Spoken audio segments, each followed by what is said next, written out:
And we are live, no chill live, 154. It's spooky season. We got Julian here. We got Brian here. We got Troy. We back. Hey. Make sure you like this video.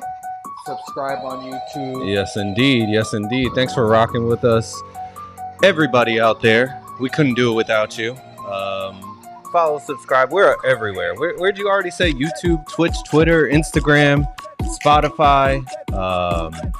Oh, it's scary out here. It's scary out here. Where's my machete? It's been Halloween for like a full week already. Y'all know And Halloween still hasn't happened. Listen, I'm ready to go. All right. It's time for the purge, baby. Election time purge. Let's go. Oh my God. Let us know, guys. Will you be dressing up this year for Halloween? Have you dressed up already? It's spooky season. We are back. That's right. That's right. Oh my God. I'm done with my costume for today. Oh, you're done with the costume already? Listen, I'm gonna rock with the mask for a few minutes. Eventually, I'll get hot and tired. Yo, hot and bothered. It's all good, bro. Shout out to Melissa Ford. Hot and bothered coming soon. Yo, coming very soon. Let us know, guys. Happy Halloween. You know, it's spooky season. It's also election season. You know, we're only less than a week away from the election. But hey, it's scary hours here in America. Are you dressing up tomorrow? You know, I was just telling Troy, it's going to be 80 degrees out here in the New York City area. And I did not have plans to go out tomorrow. I was probably going to hit the gym after work, that sort of thing. But I don't know. It feels like I need to be outside. Why? What do you feel like doing with your blood-covered hockey mask? Listen, just having a good time, scaring some people. Partying a little bit, you know, not nothing too crazy, nothing that'll get me in trouble. But the machete's not real, guys. Just letting you know. Even if it was, what about it? What about it? Oh man, you think if you walked outside right now, you'd scare a few people? Or do you think everyone's in the Halloween spirit? Because I've seen people in costumes all week. I'm honestly tired of it personally. Yeah, it's been going on for a while. I mean, last weekend was like the first weekend. I wonder what this weekend's gonna be like. Yeah. Because I feel like after the day actually passes, it's never quite the same. No. Like it definitely loses steam on November 1st, November 2nd, but it could still be lit this weekend, especially if it's that warm. Yeah. There's definitely those people who are going to be getting those discounted costumes on November 1st and then hitting the streets afterwards. For sure. That's usually me. I'm not mad at that strategy, but I feel like the spirit's going to die out. But there's parties all the way through Sunday, November 2nd, man. Troy, you dressing up this year, man? I think I might dress up tomorrow. Tomorrow's the last regular season game of my kickball team, so I'm gonna be wearing either a cape or a long cloak. It's gonna be hot, but hopefully we get the dub, and I'll be looking good while we do it. Nice. There you go. Okay, I like it. Wearing the cape during kickball. That's bold. Yeah, that's cool. A bold strategy. You gotta win. Cool. You gotta win with the cape. I need an action shot of me running with the cape flowing. Oh yeah, you got to be flying around the field. Yeah. Like you got to be making plays. Absolutely. Yeah. Okay. I look forward to it. Definitely send us some videos. Yeah, hell yeah. We're looking for those videos. Don't slide into anybody. Don't hurt nobody. I see videos of you, man. You get intense. Yeah, because it's real out there. Play to win the game, baby. That's right. That's right. What's the record looking like? Because you guys start playoffs soon, right? Yeah, playoffs are next week. We're 4-1, tied for the 1 seed. So it's been a successful season. Knock on wood. Listen, I gotta say the journey for you and your kickball teams, it's been a real journey. It's like when you first start the My Player on NBA or some shit like that, and your team is ass. Like, it's bad. And then over time, you start to build up those skills, get the rapport there. You guys got some plays in the playbook. And look at you now. Look at us now, baby. Tied for the first seed. Yes, sir. Hopefully you bring on the chip next week. Hey. Hell yeah. It sounds like a movie, man. Actually, I saw a movie. I saw a movie. It's a little bit spooky over the weekend. Me and Jenna went out. We saw The Substance with Demi Moore. I really enjoyed it. It's not for everybody though. That shit's gross as hell. Like, The substance. No, I wanted to see it. I was supposed to see it on Tuesday, but it was sold out. So I'm Huh. going to try next week. I really want to see it, though. Yeah, it's like a sci-fi horror, like dark comedy. Okay. Obviously plays on a lot of themes from other movies, but it's very original, like super original. I found it to be fun. Jenna said it was stupid. That shit is a 91% on Rotten Tomatoes. Yo, it's great. It's actually streaming now. I forget what service. It starts tomorrow on Halloween.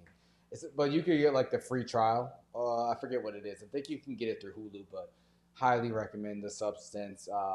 Really kind of disturbing. The close-up shots were like really in your face. The makeup was amazing. The story was everything was just so exaggerated.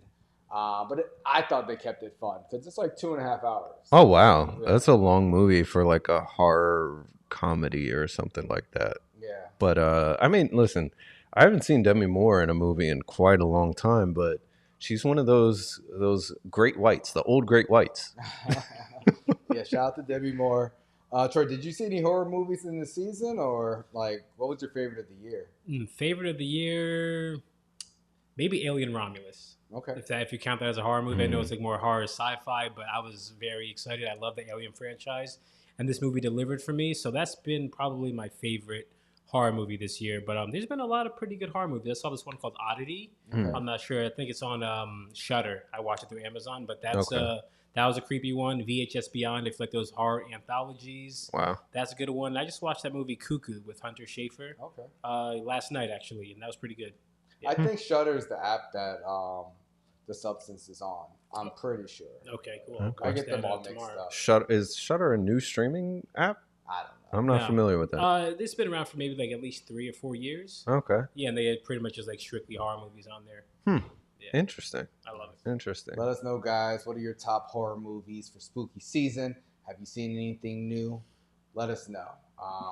We've been living in a horror film with this election in the country recently, but man. we do have early voting in New Jersey, and Troy Yes, and I we were do. just talking, and I voted already. I voted yesterday. Hey, congrats. How'd it feel to vote early and not like on the actual day?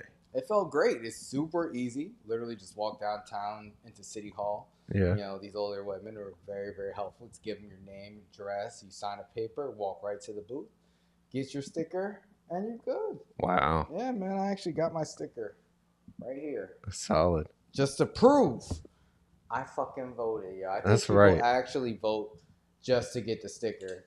Dude, and there's nothing worse than like not getting the sticker. Like if you go past a certain time on election day, you're not getting that sticker. There's no fucking way. Damn. Because they're out. Like they run out. That's crazy. That's messed up. My mom says this is the first time she remembers getting a sticker. I'm like, you had to have gotten a sticker. Really? Yeah, usually I get it. The only time I haven't is usually presidential elections. Because like if you go after like 1, 2 o'clock in the afternoon, they're out already. Damn. They're gone. Yeah, I've never waited that late. I usually, if I do vote on election day, it's like first thing in the morning. But it felt great.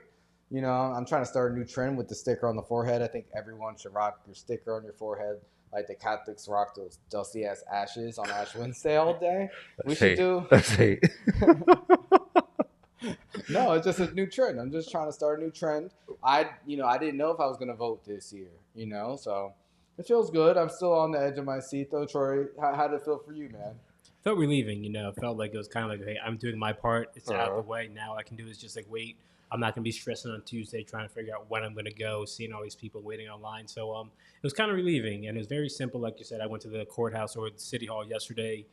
There was no line, just went in, told them my name, voted, and I was out of there in like 2 minutes. Wow. Yeah. Great. I mean, listen, at a certain point, it's in God's hands. It's in, what is it? The fucking machine, Dominion's hands. Is that the name of the election machines, Dominion? The one that sued My Pillow guy. Exactly. It's after you vote, like it is what it is. You Yeah. can't worry about it. You got to just let what come happen. Yeah, we'll see, guys. But things are heating up, man. I was out in the city at the movies on Sunday. And when we were leaving, I told Jenna, I was just like, yeah, you got to avoid Midtown because, he's at the Garden. She was like, I had no idea. I was like, oh, well, yeah, fuck that shit. Yeah, you go over there, you find out. For real, that shit will be like Middle America visited New York all at once. Man, I don't know. I don't know if this, helped Trump or hurt him, but he had the whole Garden sold out. He had a bunch of people come join him from Elon Musk. His boy J.D. Vance was there. Don Jr., RFK Jr., who we also talk about, Hulk Hogan, Speaker Mike Johnson, and even Melania. We haven't seen Melania in, I feel like since he was the president. Yeah, she can't stand his ass, but she had to come out for this one. She was like, ooh, an opportunity to be at MSG and on the stage? Ooh. For real, Say man. less. But unfortunately for them, the one guy who actually made all the headlines was, this comedian, man, Tony, what's his name? Hinchcliffe? Yeah. Yeah. Tony Hinchcliffe. Tony Hinchcliffe, man. Yeah, he, listen, I think we all first saw him break onto the scene kind of with the Tom Brady roast. Yeah, in the mainstream. Yeah. And he did a good job. He was definitely racist then too, but he ramped it up a little bit. Let's take a listen to these are just general highlights, not just from him, but we got some highlights from the rally. Yeah. Literally a floating island of garbage in the middle of the ocean right now. Yeah. I think it's called Puerto Rico. Kamala's gross incompetence disqualifies her from being president. Everyone knows she is a very low IQ individual. It's going to be pretty hard to look at us and say, you know what? Kamala Harris, she got 85 million votes because she's just so impressive. As the first Samoan, Malaysian, low IQ. She's a fake, a fraud. She's a pretender. Her and her pimp handlers will destroy our country. Kamala has imported criminal migrants from prisons and jails, insane asylums and mental institutions from all around the world. She is the devil, whoever screamed that out. She is the Antichrist. President Trump, in what he has experienced, knows they went nuts. That they Jesus went Christ crazy is for real. king. I don't see no stinking Nazis in here. I don't see no stinking domestic terrorists in here. Out of character That's for me all to that speak was at a there. Nazi What are you rally. talking- I was just in Israel, but I took the gig. She is some sick bastard, that Hillary Clinton, huh? What a sick son of a bitch. The whole fucking party, a bunch of degenerates. Low lives, true haters, and low lives. You have to tell Kamala At Madison Harris Square Garden. that you've done a terrible job. Kamala, And he called you're a former fired. first Get lady out. Get a out. sick son of a bitch. That's nuts. Ah, man. That is a bit crazy. It is I just don't understand It's hard how to take they you serious with that mask off. It's so funny. it's like you're getting introspective now. Like Jason. Listen. Jason has a conscience now. Exactly. Jason had thoughts too. Jason had thoughts. But listen, I think that it's amazing to me how they can just alienate women nonstop. Yeah. They're like, let's bash all these fucking women that, I don't know, women across the country maybe should look up to because they're powerful, they're politicians, they've made impact in their communities and really the world. And let's completely dogpile and talk shit about them and treat them like whores. That's how they talk about Kamala. Yeah. Yeah. It's nuts. That's completely intentional too. They're extremely disrespectful. And it seems like it's just the theme of their campaign. It's like they get energized from being more and more hateful. It's crazy. One woman actually who endorsed Trump took her endorsement back, man. Nikki Jam. She's hot. No, she's not a woman. Nikki Jam's a man, but Trump called Nikki Jam a she. Yes. But after those Puerto Rico comments, man, Nikki Jam, he's Puerto Rican. He's just like, man, I got to take back my endorsement. Well, good for him for finally fucking waking up and realizing exactly what they think of you. I don't think. I mean, I saw Bad Bunny came out and had some comments about it. I saw AOC had comments, of course. There were a bunch of people that. Did J-Lo say anything? Ricky Martin? It's a bunch of. I didn't see their comments, but I wouldn't be surprised. It's just, I think that you guys out there, especially, I hate to put pressure on minorities, but y'all that are really considering voting for Trump, like, just believe the shit that he says. Believe what he says about you, about people that look like you, and take it to heart. Understand that he does not give a fuck about you. Anybody that they put on that stage, they were put there for a reason. They didn't just randomly pick some fucking white people and be like, oh, let's go on stage and talk shit about Kamala, talk shit about minorities in the country, talk shit about immigrants, talk shit about all these different things.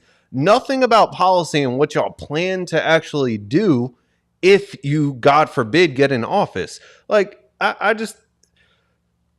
don't get it. I really don't. Yeah, it's crazy. I mean, they tried to distance themselves, from this comedian after the fact, but he did open for Trump, and he was at the event. And he ran everything by him before, and the guy was going to call Kamala a cunt, and they told him, no, you have to take that part out of your monologue. Like, they let everything else that he said, they were okay with. Wow. And now after the fact, they're like, oh yeah, we don't stand by his comments, blah, blah, blah. But why did you have this comedian on if you weren't going to stand by his comments? Like, if you listen to his show, this is exactly who the fuck this guy is. I mean, it's funny. That's where they draw the line. Like, don't call her a cunt. Like, you can say all this other stuff, but don't call her a cunt. But yeah, it is crazy. It is crazy that now they're trying to distance themselves, because to me, like, a lot of people who are defending him saying this, they're like, oh, it's a joke. It's a joke, blah, blah, blah. But it's just like, if this is a joke, it wasn't funny. Like, what's the joke? Like, Puerto Rico's an island of garbage. You're calling the people there garbage. Like, why is that funny? And how, like, I don't understand. So I feel like maybe if it was a funny joke, they would stand by it. But exactly, it bombed. It didn't even do well. I felt like he kind of felt, a lot of what he was saying fell flat.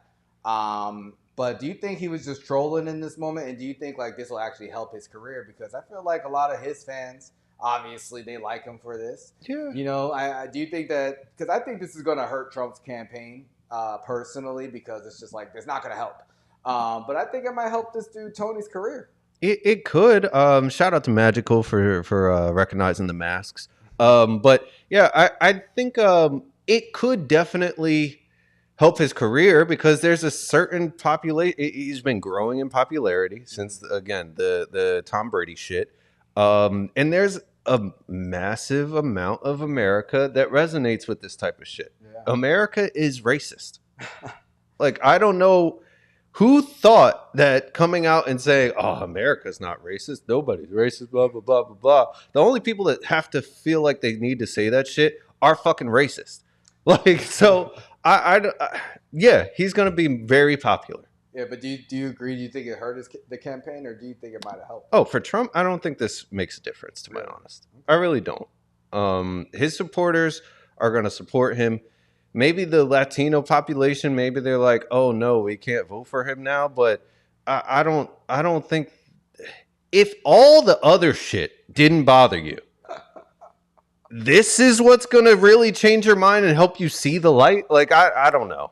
I don't know. Like, if there's still people that are undecided right now, I think they're fucking idiots. But we said that 2 months ago. So I don't know. Yeah, honestly, he blames everything on migrants. But I feel like him talking about Puerto Rico specifically, like, those are U.S. citizens. It's not him talking about it, but having someone up there talk about it, especially with the history of Hurricane Maria, him throwing paper towels. I think it just kind of reminded some people who may have, overlooked that stuff. It kind of just brought it all back to the surface, where you see, like, people like Nicky Jam and other people who were publicly support him coming out saying, nah, I don't think you get figures like Bad Bunny speaking out, this guy doesn't make that joke. And I think it will impact some percentage of votes. I mean, it would have to. Listen, the Puerto Ricans that are in Puerto Rico cannot vote in the presidential election. Mm-hmm. But the Puerto Ricans that are in the United States and are, like, registered citizens here, they can vote. Yeah, there's more of them here than on the island. So exactly. It's just like, so you got to think that it'll have some impact.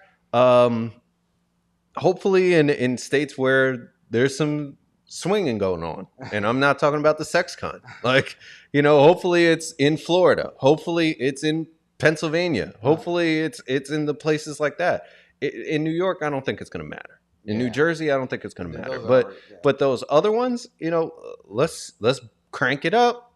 Let's crank it up. Sure. What do you think? Do you think it's going to have an impact on Trump's campaign? And also, like you were more aware of this comedian beforehand. Do you think it's going to help or hurt his career? Honestly, he's already a pretty popular YouTuber, especially in that like comedy world. That's kind of how I found him, because I watch some like stand up comedy, and then it just gets into my thing. His type of comedy is not really my vibe, but I don't think this is really gonna hurt.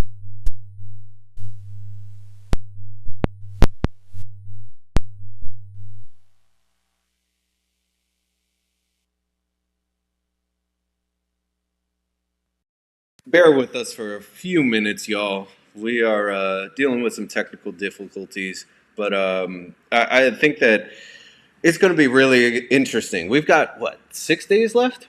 Yeah. 6 days left until this election.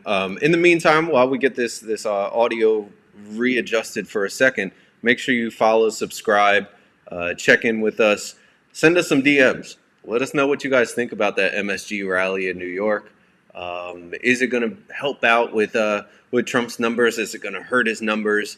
What do you guys think about that? And we've got a bunch of other topics coming up. Still more Trump and Kamala shit, definitely, but also some other things like Dwayne Wade, Shaq, Chronocopia, Nick Cannon, a number of other things. Are we back up? Yes, thank you, Brian. We go with the audio. Yes, sir. There we go. Yeah, sorry about that, Troy. Yeah, no worries. Yeah, long story short, I don't think this is gonna really, help boost him. He's already been. Actually, you know what? It might help boost him to a new audience, but then I don't know if people are really gonna like that, because the joke also did bomb. Even though he said that to that crowd, no one really laughed. Everyone's kind of just like, "Why are you saying that? What are you doing?" So I think everyone kind of realized, like, "Hey, like this is not the place to do that kind of material." It did not work at all. So it may, have some kind of bring more awareness, but have more of a negative effect. But regarding, I guess, Trump's campaign, I think will hopefully wake up some of these like Latinos in like Florida and these other places too, to be like, hey, like, he really doesn't give a fuck. Like, Yeah. Vote with your brain. I don't know. Vote with your brain. Don't tell them to do that now. I don't know. That's going to confuse some people. No, but I think it's so crazy listening to the highlights. You heard Hulk Hogan having to say, I don't see any Nazis. I don't see any domestic terrorists. That's nuts. Like, when you have to come out and say that about the whole party, the whole conservative party that's getting behind this presidential candidate, you have to be like, oh, no, that's not us. That's not who we are. Meanwhile, the vast majority of domestic terrorism in the United States, all these mass killings with guns, it's them. It's the crazy whites. Like, I don't know. I don't know. Yeah, it's insane. It's insane. We'll see what happens. Let us know, guys. Do you think that this is gonna have an impact? Do you think that his Madison Square Garden rally was a success? I don't really think so, but who knows? I guess we'll know next week on election day. But these aren't the only all-stars who are popping out, man. Not at all. The one guy that that seemed to have disappeared the last couple of months, man. Ever since the convention, we haven't heard from the president, Joe Biden. I was reading reports that he was offering to help, and they were kind of ignoring his request. But he took matters into his own hands, man. This week, he heard that joke at Madison Square Garden, man. He responded. Oh my God! I gotta play. This guy. Puerto Rico, where I'm in my home state of Delaware, they're good, decent, honorable people. Or Puerto Rico, where I'm in my home. He already talks slow enough. Don't need a backplate. That was not real audio. In my home state of Delaware, they're good, decent, honorable people. The only garbage I see floating out there is his supporters. His demonization is unconscionable. It's un-American. Oh my God. I need a clear. Or Puerto Rico, where I'm in my home state of Delaware, they're good, decent, honorable people. The only garbage I see floating out there is his supporters. I don't know why it's breaking up like that, but he says the only garbage he sees out there are his supporters. So he took a shot and said, "You're the garbage." Of course, Kamala and the Democrats, they try to separate themselves from these comments. Yeah. They said that Joe Biden, meant to put in they said like he misspoke or something. I don't know, but I think he meant what he said, man, because He did. he also said, well, like the day before he was talking at a rally and he was just like, oh, that guy Tony, whatever his name is, I'd love to take him out for a swim. Well, he's back to making threats, which is my favorite Biden. I love it when he says he wants to punch these guys in the face. I mean, do you think that they totally pull the plug on Biden the rest of the week after this? Without a doubt. Listen, you can't have the old timer back out here on the campaign trail calling Americans pieces of trash. Like, you can't have him doing that 5-6 days before the election. Go home, Roger. Like, what are you doing?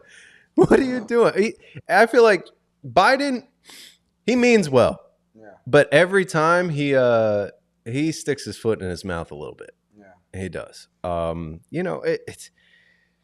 I don't blame him though. He from my perspective, he's right, but I'm not the president, so I can say that.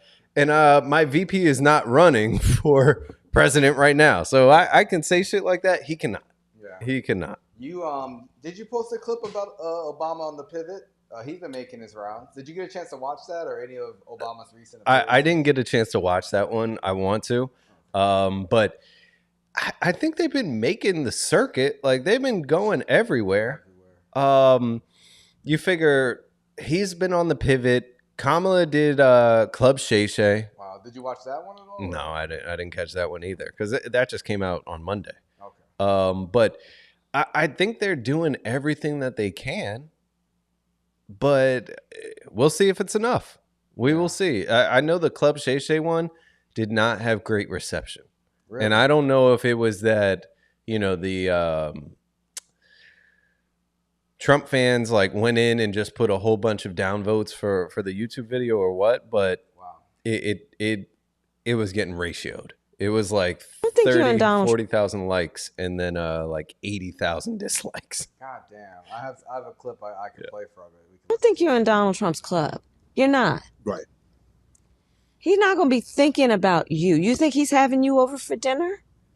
You think that when he's with his buddies, his billionaire buddies, he's thinking about what we need to do to deal with disparities in black men's health around colon cancer, around what we need to do around screenings, what we need to do around prostate cancer. Black men are twice as likely to have, and screenings, what we need to do to address. I'm a survivor of prostate cancer. Right. You know what I'm talking about. Donald Trump, basically somebody who has never been understanding of the issues that affect the community about disparities. And I'm going to talk, for example, about how when he was a landlord, he denied rent to black families. Mm-hmm. You look at what he did in terms of taking out a full page ad in the New York Times against the Central Park Five. Correct. That clip is like 3 minutes long. She's going in on him. Yeah. She pulling all them black strings.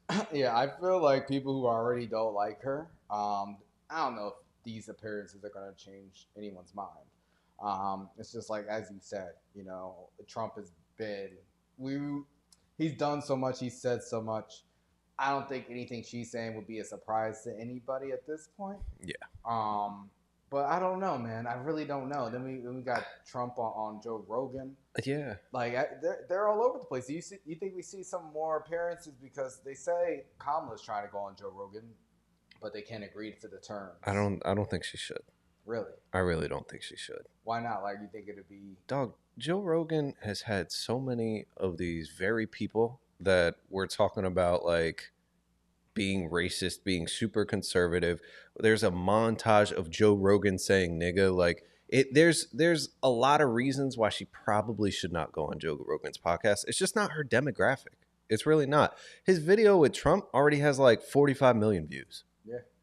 Like, I just think at a certain point, a lot of this stuff is really performative. Mm-hmm. And what is the return on investment? Yeah. And I get that's why she laid out some of the rules with Rogan. It was like, listen, you got to come to my place or wherever the fuck. It's only going to be for an hour. Like, there were a number of different things that she said to him as stipulations for her to be on a podcast with him. He said, no, that's not the setup. And all right, fine. Yeah. But I don't think we need to bow down to fucking Joe Rogan or any of these other podcasters. Like, sure, they have a platform, but we're less than a week away from the election. What difference is it going to fucking make? I think it might make a big difference, but I'm not sure. I think that's why they're scrambling. I think they're trying to do anything. They have a lot of money. We talked about all the money that they raise.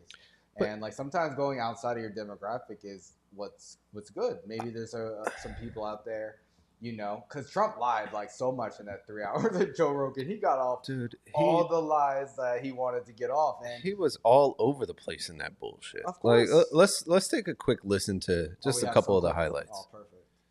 I want to be a whale psychiatrist. It drives the whales frickin' crazy. I always got more publicity than other people. Yeah, I don't know exactly why. Maybe you can tell me why. Oh, I could definitely tell you. You said a lot of wild. Maybe. Russia would have never gone into Ukraine if I were president. How would you have stopped it? Automatic, two things. I told him.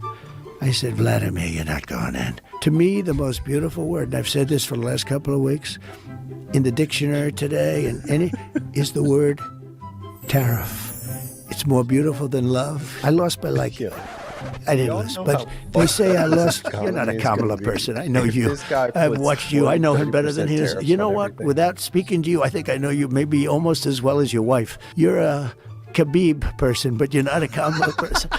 No, they asked me to run on a treadmill, and then they make it steeper and steeper. They said, it's unbelievable. I could have gone, I'm telling you, I felt I could have gone all day. Wow. Oh, my God. Yeah, he was all over the place in that interview. Of course, he's a maniac. He never stays on track. You can't ask him anything. He'll talk forever, though. That's yeah, for sure. He loves talking about himself. Yeah, and migrants. And other guys' dicks. Yes, that's those are his go-to. That and fucking whales, probably because they have big dicks too. His greatest hits. But yeah, man. Speaking of greatest hits and a lot of backing and making an impact, man. Beyonce, she showed up in Houston. Yes, indeed. Supporting Kamala. The queen bee. Let's take a quick listen to her talk. Wasn't long. She was up there for like 5 minutes. That's not surprising. Country, Texas women supporting and celebrating the one and only Vice President Kamala Harris. A woman who's been pushing for what this country really needs right now, unity. It's impossible not to feel the energy in this room, the positivity, the community, the humanity. We are at the precipice of an incredible shift, the brink of history. Wow. Yeah. She sounds very passionate. She does. She does. I mean, I think it's nice. Her, Kelly Rowland, they both did, a talk. I don't know whose suit Kelly Rowland had on, but she needed to take that shit back to Steve Harvey because it looked fucking terrible. She wore a suit that was literally like a Steve Harvey suit. Like, it was monstrous and baggy on her, like hanging off her shoulders and stuff. Okay. That's style, apparently. I guess. I don't know. I didn't see it, but I did see Beyonce on stage with Kamala. I don't know how much this is going to help, but she has a lot of fans. They're in Houston. I don't know, man. Do you think that having Beyonce and Taylor Swift and all these celebrities are going to actually help? Because I think the Democrats do this all the time, and I don't think it really has that big of a freaking impact, honestly. So I disagree with you. I think that it doesn't have an impact on us. Mm-hmm. But I think that there's a lot of women that are low-key Democrats. They have husbands that are conservative. I literally just watched a video of it's an Arizona State game. Mm-hmm. And this guy, he's going around just asking people, who are you voting for, Kamala or Trump? And there were like maybe 15 people total in the video that he talked to. All the white guys said Trump. Most of the women said, oh, I'm not doing this on camera. Mm. And I thought that was really interesting. Because it's like, so who are you voting for? If you don't want to just say, oh, I'm voting for Trump, then you must be trying to say, I don't want to say on camera I'm voting for Kamala. So I think for us, maybe this doesn't resonate. Beyonce, Taylor Swift, whatever other celebrities come out here that are women or LGBTQ or whatever the case may be. But I think to those populations, maybe it has an impact. There has to be some sort of data that tells them, listen, we give Beyonce $10 million for 5 fucking minutes. It's going to give us some sort of return. Yeah. You know? Do you think Beyonce has the same type of impact as Amber Rose? Because Amber Rose said she copied her whole style. She said she stole her speech. And Amber Rose said Beyonce wants to be her so bad. Yeah, Amber Rose says a lot of things, but listen, I'm really not listening to anybody that has a tramp stamp on their forehead. Like, I'm just not. Excuse me? Listen, you can take that off. That's shady. No, but yeah, she said she was trolling. They pulled up on her the next day. She said she wasn't serious, but I thought that was hilarious because I don't think Beyonce would ever like. In what world? In what world are they usually like in any sentence together? I mean, when she was dating Kanye and Jay-Z and Beyonce were married, I'm sure they had dinner a couple times, or because they were cool around that time, right? Jay-Z and Ye. Was there overlap though? What do you mean overlap? Like yeah, I guess you're right. Jay and Beyonce, they've been together for a long time now. I think about it. Yeah, you remember actually he was when Ye went up to take the mic from Taylor Swift. Oh yeah, he was with Amber Rose. He was Hennessy before, he went up there to defend Beyonce. So ever since then, Amber's like, damn. He never rode for me like that, except when he was. Never mind. Oh my Pause. God. I don't know, man. I don't know if these celebrity endorsements are helpful, but man, 50 Cent, he's doing some promo for his residency in Vegas at the end of the year, and he gave some insight about the Trump campaign reaching out to him. I think I have the audio for that. Yeah, let's hear that. Is it true Donald Trump tried to give you money to endorse him one time? I got a call, but they wanted me to. Sunday. Oh, they wanted you to come yesterday. Madison Square Garden? This week. Yeah. They wanted you because they wanted you to perform Mini Men. They wanted you to perform Mini Men at the RNC too, right? Yeah, and they was offering me $3 million to perform at the RNC or this past Sunday. Huh? This past Sunday. At $3 million. Mm-hmm. And then they offered you money for the Republican National Convention too, right? Mm-hmm. You turned it down? down? How much is that? Yeah, I didn't even go far back. I wasn't talking to them about that kind of stuff. I'm afraid of politics, bro. So you understand? I do not like 50 foolish. You don't like no gang bang with politics. No gang bang, no politics. It's because when you do get involved in it, no matter how you feel, someone passionately disagrees with you. That's everything, though. I mean, politics is worse, but that's everything. Now. But that's the formula for the confusion that is sent Kanye to Japan. Yeah. 50 is so full of shit, yo. You got immediately people posted up a picture of a montage of him on Capitol Hill with Nancy Pelosi, with all these different people. Yeah, but he was with he was with Democrats and Republicans. He was business. Equal opportunity. Yeah, it's different. $3 million though. $3 million turned down, man.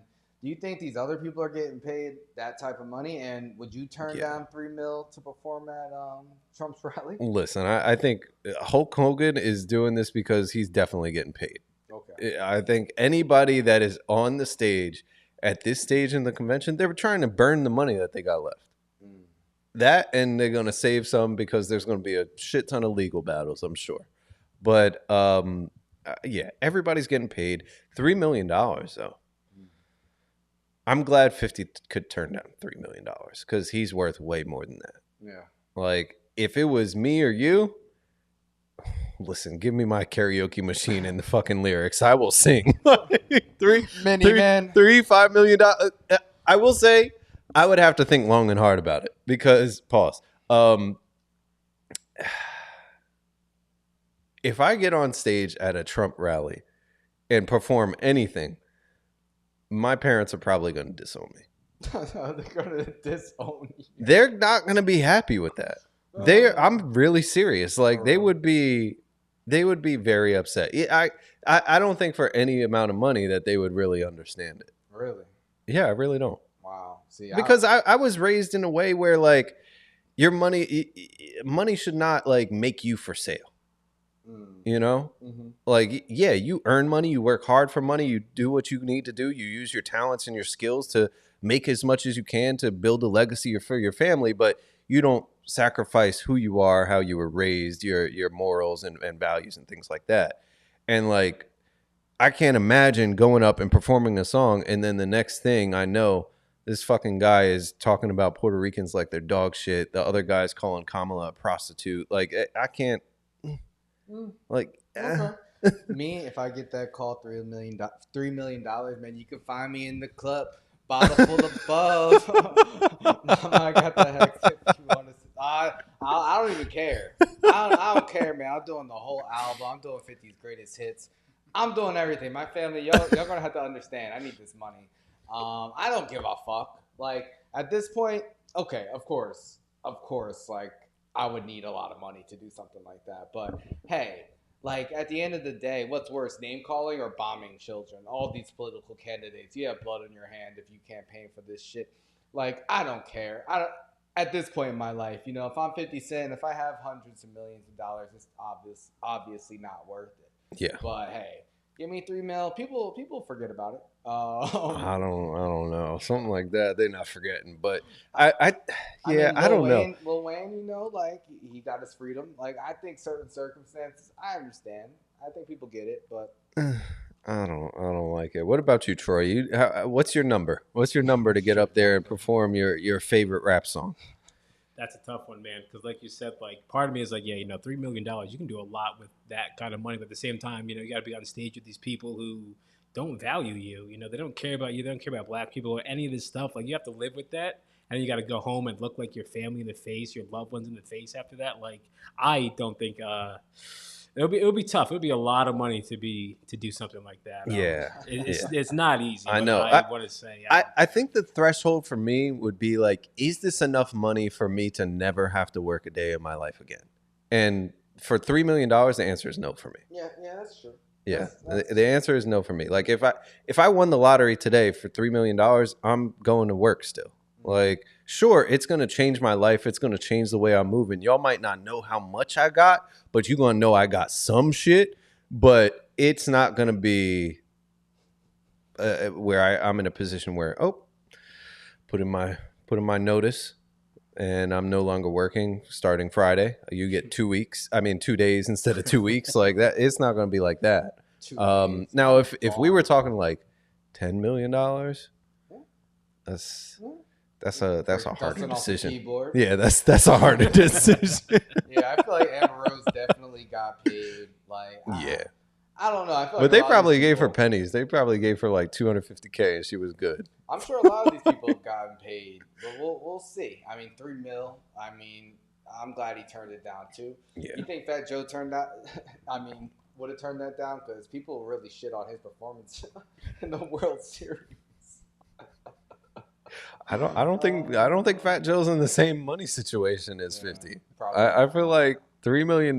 Fat Joe's like, burgers come with that. Like, for real, man. Well, another person who was out in MSG, man, Elon Musk. Of course, been campaigning real hard for Trump.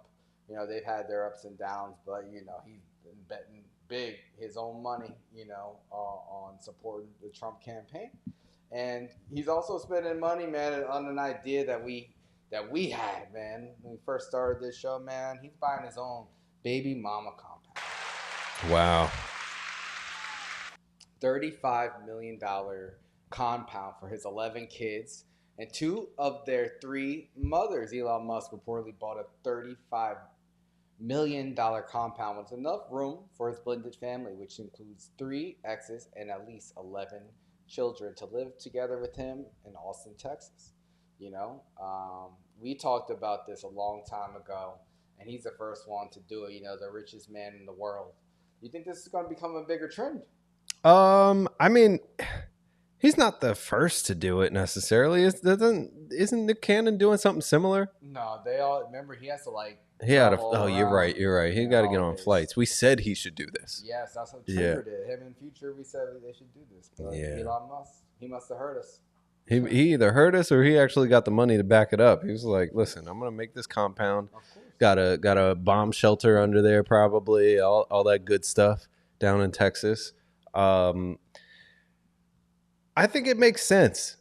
When you got that many baby moms and that many kids, like, why not? And that much money, like exactly. It's like it only makes sense. I don't know, man. Like, I've seen a lot of Cybertrucks the last like 5-6 months. You and me It's both. crazy. You and me both. And people like them. Nat's mom was talking about how she liked it. Oh, really? I'm like, this car is ugly as fuck. Like, I'm sorry, I'm not driving a box around on the streets and thinking it's hot. Not when I could, for the same amount of money, I could get like a souped up Corvette. Like, that's way cooler to me than a Cybertruck. Yeah, but those are two totally different types of cars. They are. But I'm just saying, like, do you think anybody that actually owns a Cybertruck is using the bed of that truck for anything? I don't know. I don't want to know. I'm just saying, like, I don't think anybody that spends $100,000 on a truck is actually using that truck to, like, I don't know, move materials, build some shit. Like, I don't, come on. Yeah. Come on. Let us know. And not only that, if you tow anything with that truck, it, like, cuts the battery power in half. Yo, what about the Tesla robots? Like, I'm excited for those. I'm not sure if they'll be rolling out anytime soon. Nah, now you excited for the robots? I thought you were scared of AI and robot shit. I am scared of it, but hey, hey, they're coming. Listen, you're like, if it's gonna happen anyway, then I love the memes, man. I love the memes. The iRobot memes are like one of my favorite things the last couple of months. So, people planning to, put cases on their little robots, have them like rob banks and stuff. It's funny. But yeah, man, baby mama compound. I think it's a good idea. You mentioned Nick Cannon. Mm-hmm. He recently, what podcast was he on? He was on Ray Daniels Presents podcast, and he was talking about his marriage with Mariah Carey and how he felt really insecure at times. Dating, being married to Mariah Carey. They were married from 2008 to 2016. Yeah, and they had 2 kids together. And he's just saying, like, I got married in my 20s to the biggest star in the world.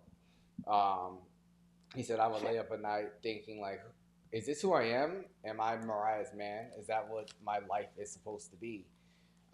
He says, like, I'm carrying a purse, the diaper bag, and I'm standing on the corner like, wait. He's like, she's rocking being the alpha, and he's saying that's the role that she deserves in a relationship, and he's just like, that's just not the man that he is. What do you think about him making these comments? I mean, I think when we all saw them together initially, I think everyone thought that. Like, everyone did obviously think that. she was a much bigger star than him. She's older than we were all like, how the fuck did he bag her? For real, it turns out he was thinking the same thing. He was. What do you think about him admitting this all these years later? Because he had 10 kids since they've gotten divorced. So seems like he's moved on in a different type of way. It's just ironic because, like, granted, you felt like this in your 20s. I get it. She's 11 years older than him. She was essentially at her peak when they first, were together and everything like that. Yeah. And I could understand that making you doubt yourself, because it's not like Nick was nobody. Yeah. Everybody knew who he was, even if we thought he was goofy, and like how he definitely like stepped up in terms of that relationship and being able to get her. But it's good that he's introspective about it. It's just funny to me that while he felt like that, he's literally turned the tables, because I'm sure all his baby moms feel the same way.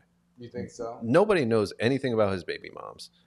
They're all like with somebody who is the person who runs everything, makes all the money, they have to depend on him. Like, all those different aspects are there in reverse, and probably dramatically more so than what he's talking about with Mariah. So that's why I just think it's funny, because it's not like he did this with one woman. He did it with like 4 and like 11 kids. Like, it's weird.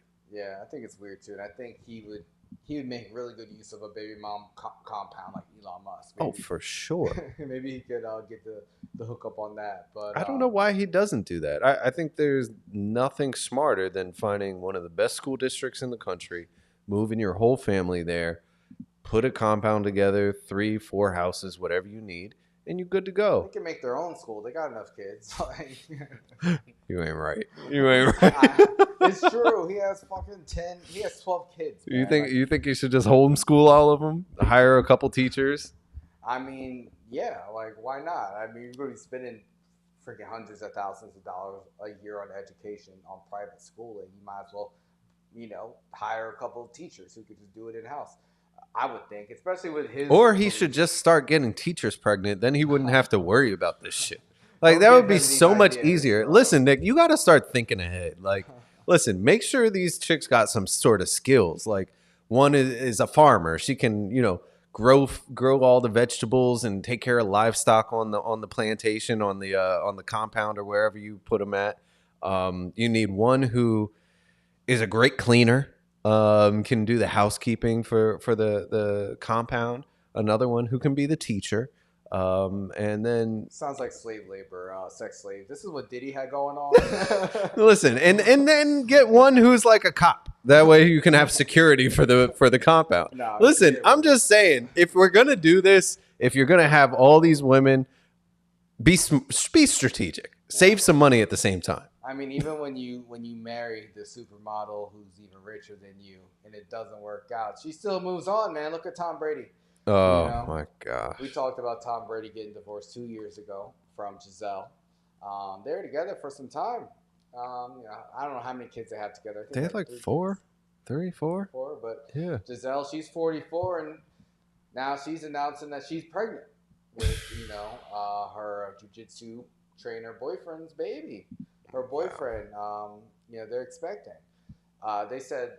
I think this came out like 2 days ago, and the reports came out that Tom, he was made aware of it like shortly beforehand. How do you think he's feeling at this point? We talked about their divorce. We talked about the roast that happened earlier this year. Because when I first saw that Gisele is pregnant, she's 44 years old. I was just like, this is a revenge baby for that roast. We knew she was really mad about it. He actually said he regretted having the jokes about his family in the roast after the fact. She was outspokenly disappointed. And, do you think this baby is a revenge baby? That's a good question. That is a good question. Just a couple things to correct. So Tom and Gisele only had 2 kids together. Okay. His third kid is from his first marriage. Gotcha. But yes. I think it is. Yeah. I think it is. A revenge baby, a love baby, whatever kind of title you want to put on it. It looks bad for Tom. It sucks. Does it look bad for him? Because, I think so. I mean, she was cheating on him with the jiu-jitsu instructor and then gave him an ultimatum saying, listen, if you don't want me to keep cheating on you, then you need to stop playing football. He said, fuck you. Go fuck that guy. Like, this is my story. I'm like, what? And then she divorced him and was like, I'm going to continue having sex with the jiu-jitsu instructor. Wow. And start a new life with him. And they've been doing it ever since. And all I want to say is that I think the roast was warranted. Yeah? Yeah. I mean, okay. So they say she's 5 or 6 months pregnant, right? That roast happened May 5th. And it's almost November. 5 or 6 months ago. Exactly. I think it's a revenge baby, 100%, man. The timing lines up perfectly. I think she was so pissed. She was just like, you know what? We're having a baby. At 44, she had, I don't know. It's the end of the line for her. Like, she only has a handful of years left. If that, I would think she was done, personally. But listen, I was born to a wonderful 46-year-old mom. Yeah. Miracles happen, baby. But, Gisele's in great shape. I don't see why, they wouldn't be able to do that. It's just, hey, it's surprising. Yeah, it is surprising. Let us know, guys. Do you think this is an L for Tom Brady? I think, I don't know. At this point, obviously, they're not on good terms. They haven't been on good terms in a while. So, can't be. I mean, I think the roast maybe helped him heal a little bit, laugh at the terrible situation. They were saying some really mean things, so that was like, it was bad. It was funny, but I'm glad that this is happening after the fact because the jokes would have been so much worse. But yeah, they definitely would have. Shout out to Gisele. Hopefully, as a older woman being pregnant, hopefully she, has a healthy baby. I mean, obviously she waited till she was about 6 months. Only one trimester left. Yeah, so it's getting real. I want to know how he just found out. Like when he drops the kids off after visitation or whatever their custody shit is, how he didn't see her? Like he didn't see. I mean, she's slim. Maybe she was covering it up, hiding it. They don't see each other. I mean, they have limited contact. They said she was like trying to hide a baby bump, but leaving the gym like a week ago. But wow. Yeah, so it's still working out. Good for her. What do you think about like having the baby right after the divorce? Like I already told you my story. I'm really serious. I don't think sure it's my story, but I think that's what was going on. Yeah, I mean Nick Cannon did this 10 times after his divorce, so he's a little yeah. Because like I don't know, but if you do it 10 times, it's not revenge. It's just like this is who I am now. Yeah, for real. That's crazy. But hey, shout out to Gisele. We'll see if Tom Brady wants to go back to football now. He has that rage in him. He's done. He can't. I don't think you can be like an owner and a player. Oh, I don't think so either. Yeah. He's already towing the line, being a commentator and an owner.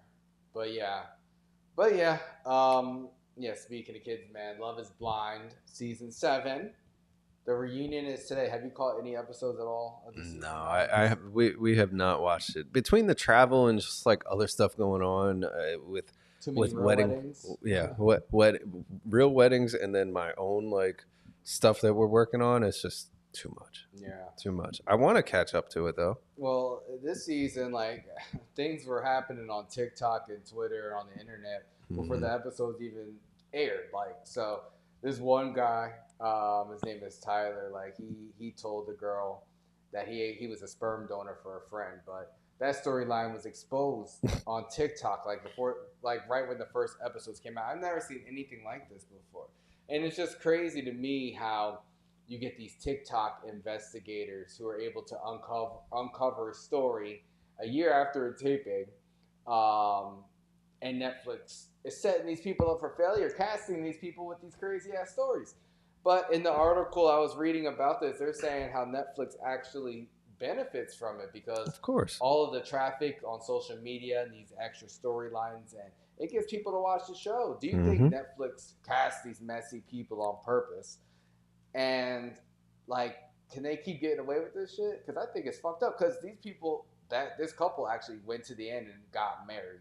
Now we'll see like what happened on the reunion in the past year, but they actually tied the knot. Dog, they eat off of this. Listen, all these love shows that Netflix is coming out with, it's the same as the shows that we had back when we were younger with VH1 and MTV and things like that.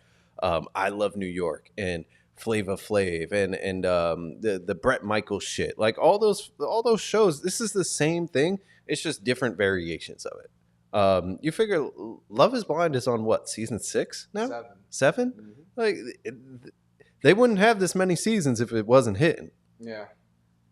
I think people just do this for the clout, and some people are really desperate for love. Like I feel like a lot of the women specifically on the show, like you could tell they just want to be married, even just from what they say. And I feel bad for some people on the show because I feel like some people are just in it for the clout or whatever. But you're actually looking for love and you get exploited like this. The thing I really hate about it is that you actually got to get married on these shows. Like I understand being on a dating show and embarrassing yourself and exposing some things that maybe you weren't ready for, but to actually be permanently tied to somebody legally from a show and they have a crazy background, when you trusted like this production company who makes millions of dollars on your likeliness to provide like a safe environment for you, I think that's really fucked up, especially when they keep saying, "Oh, is love blind?" It's just like, are you blind? But it's I don't think it's fucked up if you sign up for this. Like you think they deserve to be exploited?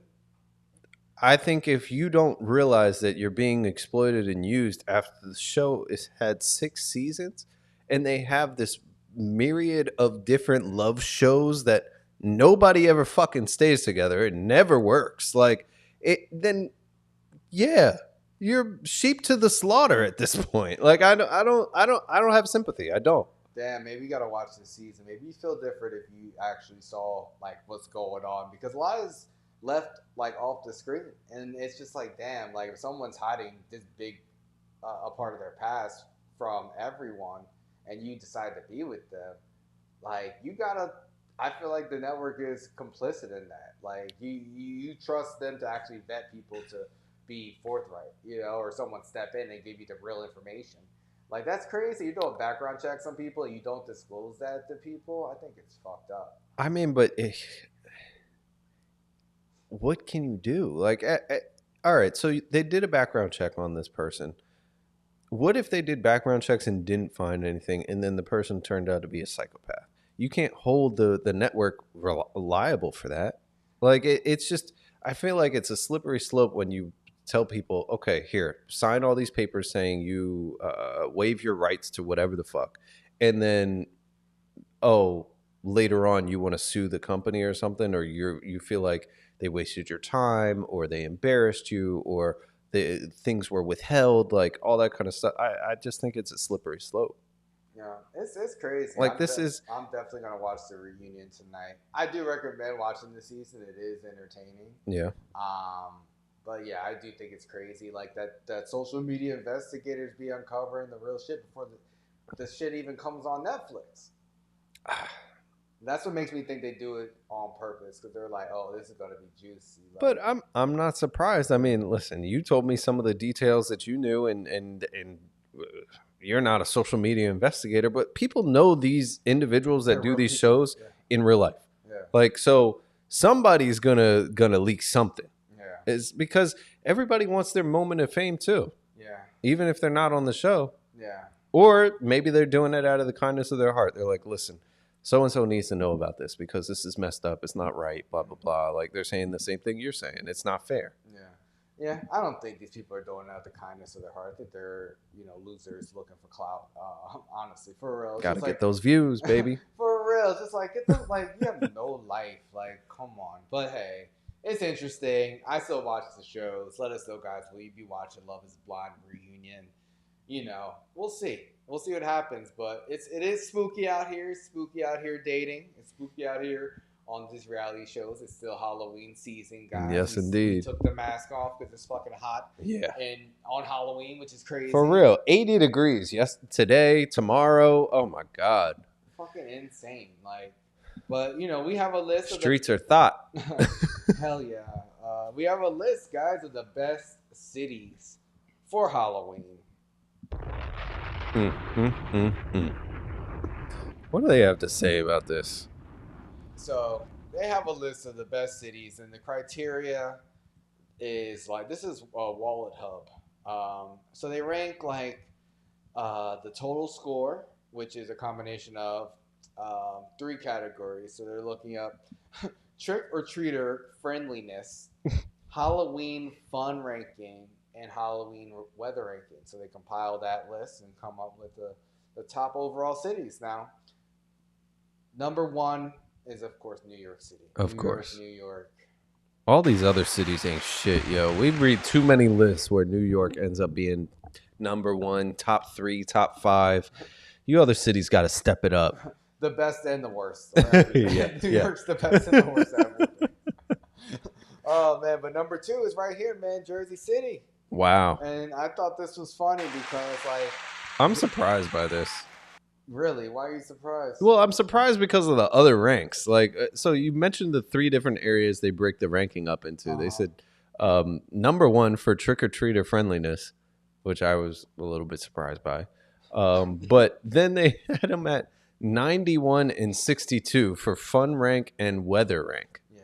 I don't know how New York and Jersey City are so far for weather rank when we have the same weather. Like, yeah, it makes no sense. Yeah, but hey, they still got to number 2. I'll take it. I love Jersey City. I feel like, first of all, walking around New York, they take Halloween to another level. Like, all the decorations, every bar, every restaurant has cool decorations. But Jersey City, they have the Halloween spirit here too. I'm right next to the cemetery.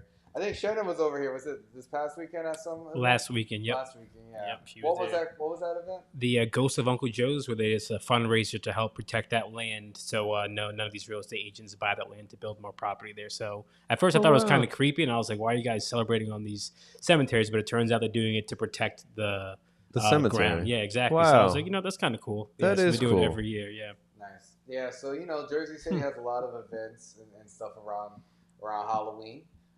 Then we got Miami, Las Vegas, and Chicago. They always say Jersey City or Miami, which is the better party scene. No one ever said that until just now. First time here on No Chill Live. Shout out to Jersey City, number 2 best Halloween place ever. Miami, I feel like would be a really crazy time on Halloween. Yeah, Miami Beach, people in costumes, that warmth down there, scantily clad. You sound like Shaq right now. You gotta relax. Listen, I stand with Shaq, but we'll talk about that in a bit. Oh man, yeah. Also, we do have this. Oh shit! I wish you had this video because this one guy in Arizona dressed as Michael Myers. Man, he was walking up to people in traffic with his fake with his fake knife. Just walking up to cars and scaring drivers in broad daylight. But honestly, people were really friendly with him, which was surprising to me. What do you think about this guy pulling up on people dressed as Michael Myers? Would you ever do that with your costume? Is that what you're gonna do after we stop the live stream? I feel like that would be really fun. The worst part about it is that he was doing it when people were stuck in traffic. Like, you're in bumper to bumper traffic, and then here comes Michael Myers like a homeless killer just walking down the lane. I would be annoyed by that. I would definitely be annoyed by that. But it's funny. It is funny. Yeah, they said he was blasting music from the movie. He fell into character, and the wait was more fun, so he made traffic more fun. Troy, would you be into this if you saw it and you were in traffic, or would you not see the humor in it? I think I'd like that a lot. I'd be like, that would put a smile on my face if I saw that just walking up. I love that scene, creepy Halloween spirit stuff like that. That would be cool. But I'd be nervous if I was him, because you don't know, if someone is really freaked out. You never know, especially Arizona. That's a gun state. That's a gun state. You never know. It's risky. Yeah, I actually, I love a good Michael Myers costume and impression. I went to Porter 5 years ago, and there's this guy dressed as Michael Myers, and he had a great costume, but he was in character the whole night.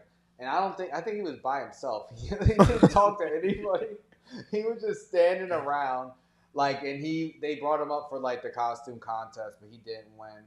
But he stayed in character all night. What, he was just standing off to the side or something? He would walk around, just stand there, looking around at people. And I was just like, damn. Nah, that's weird. That is really weird.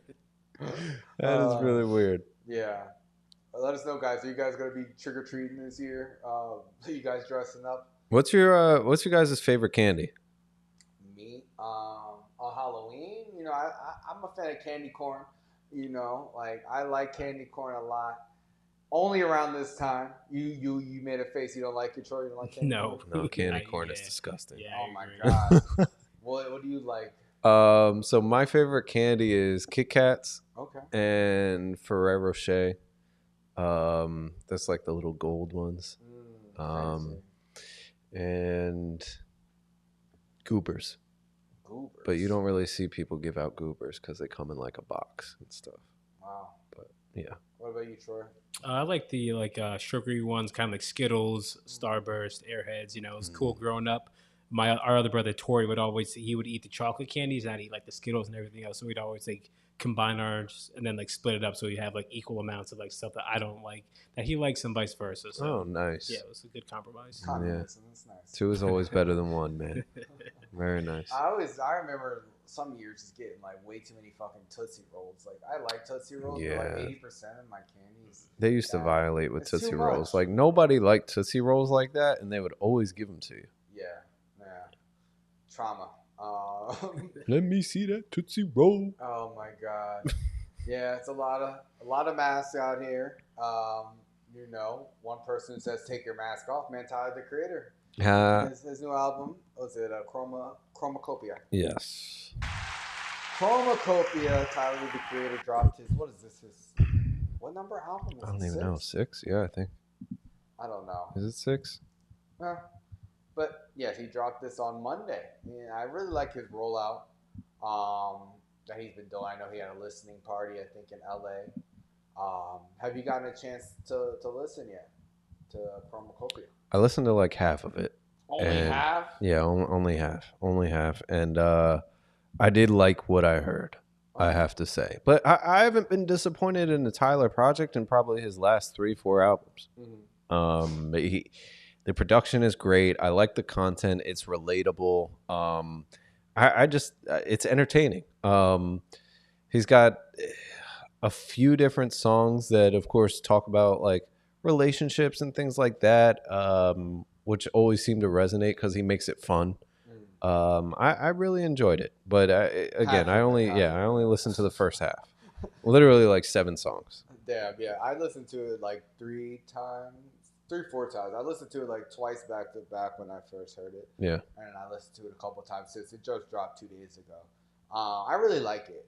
I love the content, and I love hearing when he actually talks about like his real thoughts and feelings on records. He's not just like rapping or telling stories, which I feel like he was doing a lot of the last couple albums. Yeah. But I really enjoyed it. I love hearing our growth from our artists, especially the ones like that are our age, because a lot of it is relatable. And it's good to hear from him. I mean, last time we saw Tyler, you know, Gerard Carmichael was confessing his love for him. So he did not take that seriously at all. But you could tell he was like speaking from a real place on this album. I will say, it's only been a couple days, so I don't even know what songs like really stand out for me at this point. But I did like it as a full project. Hopefully I keep listening to it. He has some solid features on there, that is for sure. Yeah, he didn't list the features. I was just kind of hearing them, which I mean, I would like to know, like who was on something. Yeah, I hate when artists do that, when they don't put the features. Yeah. Because then you have to like click into the details. Oh, he added it in there? Yeah, so it's there now. Okay. Troy, what did you think of Chromacopia? I liked it a lot. I really liked it a lot. You know, Tyler, he hasn't disappointed me, like you said, Brian, in like maybe the past 3 or 4 albums as well. Mm-hmm. You know, I thought the rollout was great. You know, the way he just dropped the music videos. He's like, okay, the album's coming out Monday. Tour's getting announced Tuesday. You know, like very to the point. No, I was very satisfied. Again, like I think I listened to it maybe like 3 or 4 times so far. And it just gets better and better with each listen. The features did their thing. You know, Tyler's definitely becoming one of my favorite art. I mean, he's already been up there, but like he's cementing himself as like, you know, a staple. Yeah, Gambino's nice, man. Gambino's real nice on the features. I also so I heard 8 of the songs. The last one I heard was that Sticky song. Okay. And when I saw the title, I was like, here we fucking go again. Like the last time I heard a song with the title Sticky, I did not like it at all. And this one, I didn't think I was going to like it, but I was definitely entertained. Which Sticky don't you like? Drake's Sticky? Yeah, that one is bad. I don't like that one. I like Drake. I like Drake's Sticky. I love Raven Lenae's Sticky, of course. I like this one. I'm surprised. So when you heard Glorilla, you weren't turned off? No, because her verse was so short that it didn't bother me. Like he had a bunch of different features on that one song. I think it was like 3-4 people or something. Is Glorilla Sexy Red Lil Wayne? Yeah, and Solange. Solange is on it too? Yeah, Solange is on that one. So Wayne's verse is quick as well, but he was good. Like it was entertaining. Yeah. More than anything else.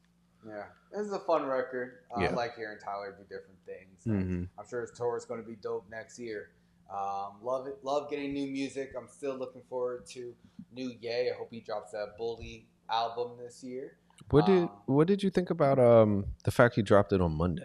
I love that. It was such a surprise for me. Yeah. I did not realize that it was like dropping on a Monday.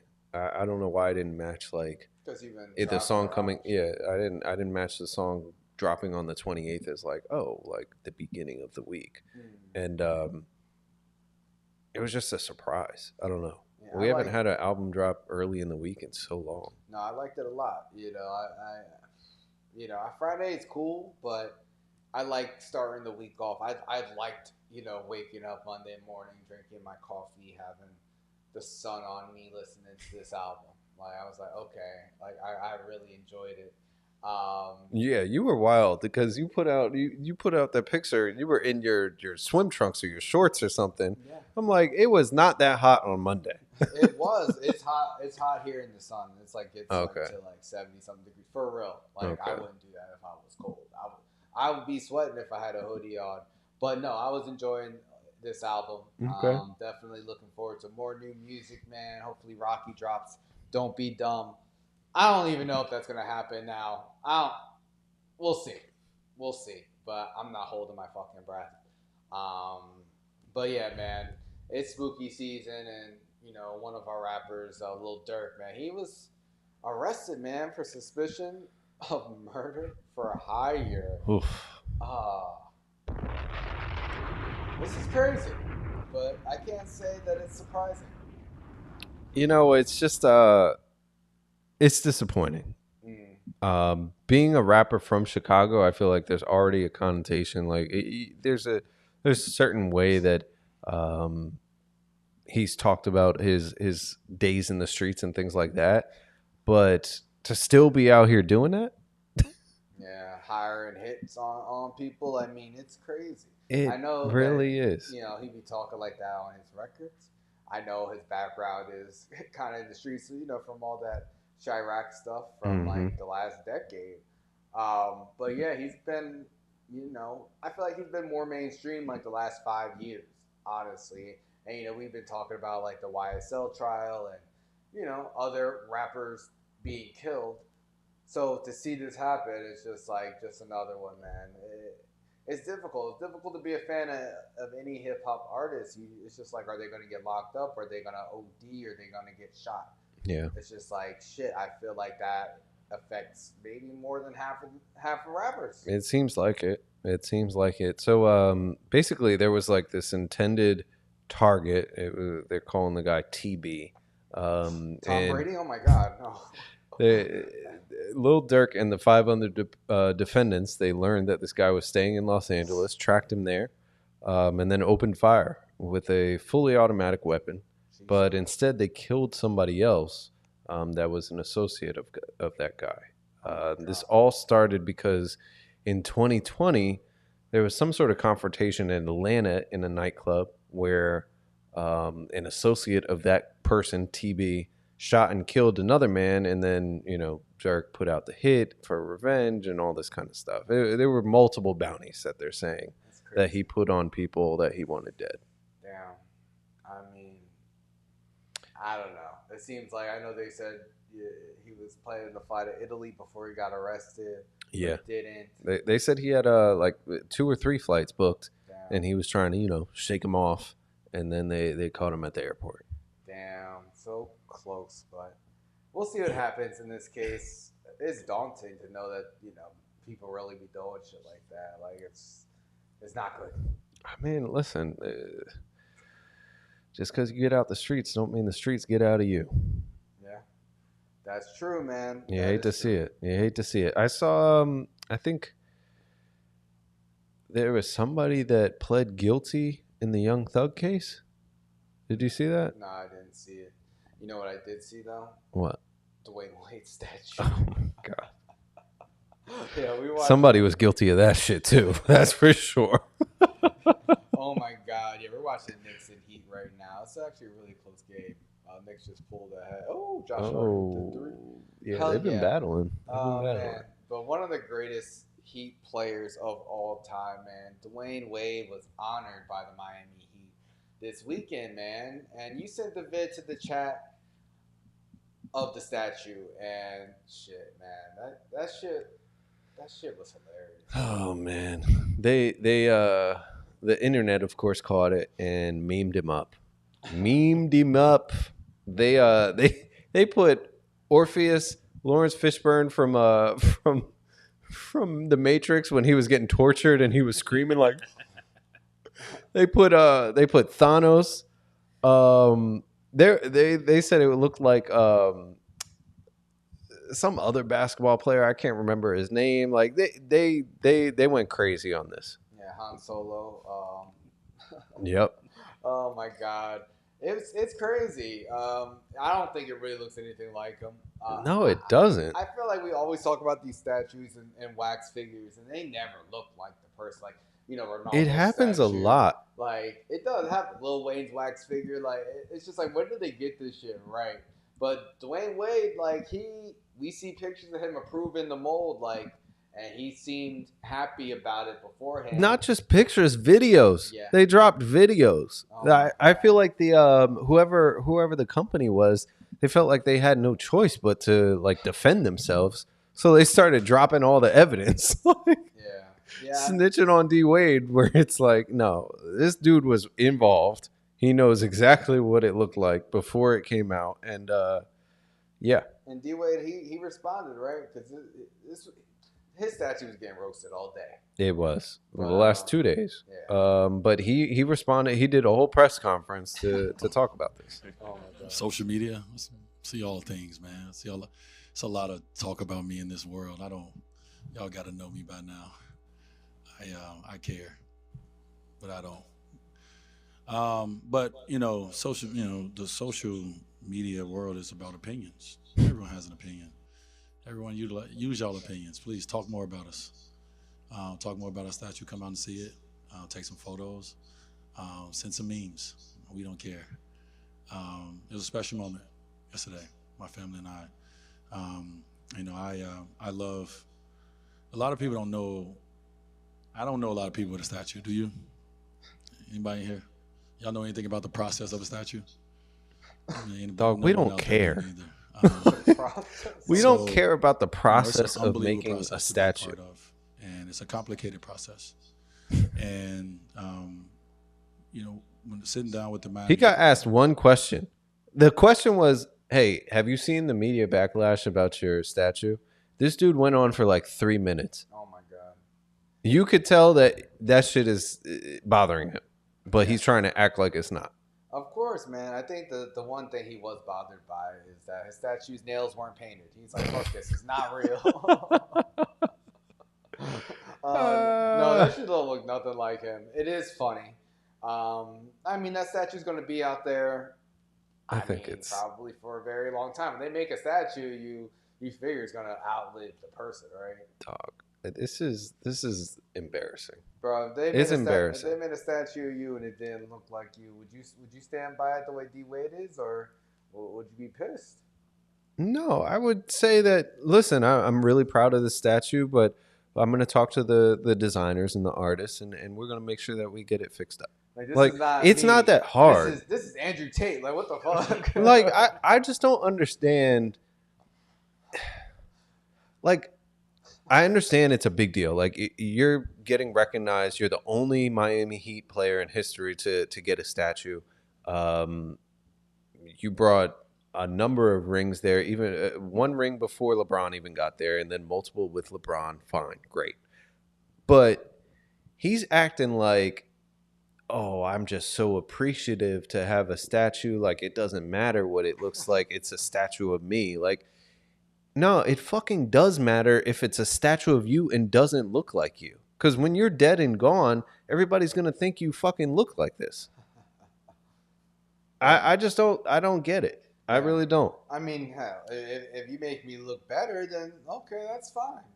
It's just like, know your value. Like, you deserve a statue that at least looks like you. Yeah, I mean, personally, I don't want no goddamn statue of me. Like, I'm uncomfortable thinking about like a statue of myself personally. Really? Like, yeah, I don't want no goddamn statue. It's just kind of like, for what? Like, I don't know. Because you played basketball real well. Like, what do you? I don't know. It just seems like an archaic type of tribute. I think, but what other tribute do you get then? If you're the greatest, arguably the greatest player that a franchise has ever had, sure, you got all these millions of dollars, wonderful. They didn't want to give you the max, so you ended up fucking going to the Bulls, and your career was pretty much done after that point. But again, The franchise is recognizing you. What should they do then? Give me ownership. Give me a piece of the pie, motherfuckers. Give me a goddamn statue. Get the fuck out of here. It's like a pizza party. More money. More money. Give it to me. For real. Like, I did all this for this franchise, made it worth way more money than this. I brought LeBron here. Give me some fucking stake in this shit. You know what I mean? That's a good point. Like, name something after me, like the practice facility. I think statues are fucking dumb because if they get it wrong, like you said, people are gonna remember you as this fucking figure that's not even you. That's a good point. Like, I think statues are dumb. I like the equity idea. Yeah. I like the equity idea. No, that matter of fact, that should be like a guarantee. If you're gonna retire my jersey number, then you should give me equity in the team. Look at us making more great ideas. Maybe Elon Musk is going to do that. Listen, it makes a lot of sense because clearly you had enough of an impact for your number to be retired. Yeah. And especially with Miami, that was their first ring, the one that he won, right? Mm-hmm. Yeah. Him and Shaq. Yeah. Yeah. Him and Shaq, and Shaq has a lot of friends. Yeah. Wait, D-Wade, you got to know your worth, bro. If they're not, clearly they're not giving you equity, but at least get a fucking statue that looks like you. Don't be over here talking about, oh, I'm just so grateful to have a statue. I don't know many people with a statue. Blah blah blah blah blah. You don't know what goes into a statue. I support the artistry of the people that create. Shut the fuck up, man. Doesn't Shaq have a statue? Doesn't he have a statue? Isn't it? I don't think it's. Yeah, I think it's the Lakers that he's like dunking, right? Like, I remember, but I don't know who. Let me see. Shaq statue. Who? I think the Lakers gave him one. Yeah, his statue's actually pretty cool. Yeah, it's at the their arena. Mm-hmm. Damn, I wonder. Yeah, like, Shaq's is dope. When they tear down like arenas, do they tear down the statues too? Like, I will say, Shaq's don't look like him either, but it's okay because he's dunking and like has the same pose. But the face doesn't look like Shaq at all. Yeah, no, I like Shaq's statue. Yeah, Shaq's is way better. Yeah, for sure. They did a good job with him, but Shaq, he was on Angel Reese's podcast. Now everyone has a goddamn podcast, but Angel Reese, we talked about her last couple of years. We did. We have since she won the national championship with LSU, through her college battles with Caitlin Clark, the white phenom. To today. Yeah, man. We talk about it's spooky season. It's also creepy season because Big Shaq Diesel got a little bit creepy on the Angel Reese podcast. Did he get creepy? Well, let's see. Do we have the clip? Yeah, we got the clip. Bro, imagine you. I'm not imagining. Let me finish. Imagine you in the same little shirt you had on at the Wild 'N Out show, dunking. You know how many t-shirts you gonna sell, cuz? You tripping. Oh my what? God. What? Oh God. The same little shirt you had on. Okay, all right. Bro. I mean, is that creepy or is that honest? It could be both. What? You could honestly be creepy as fuck. What? I don't know if that's creepy. Why?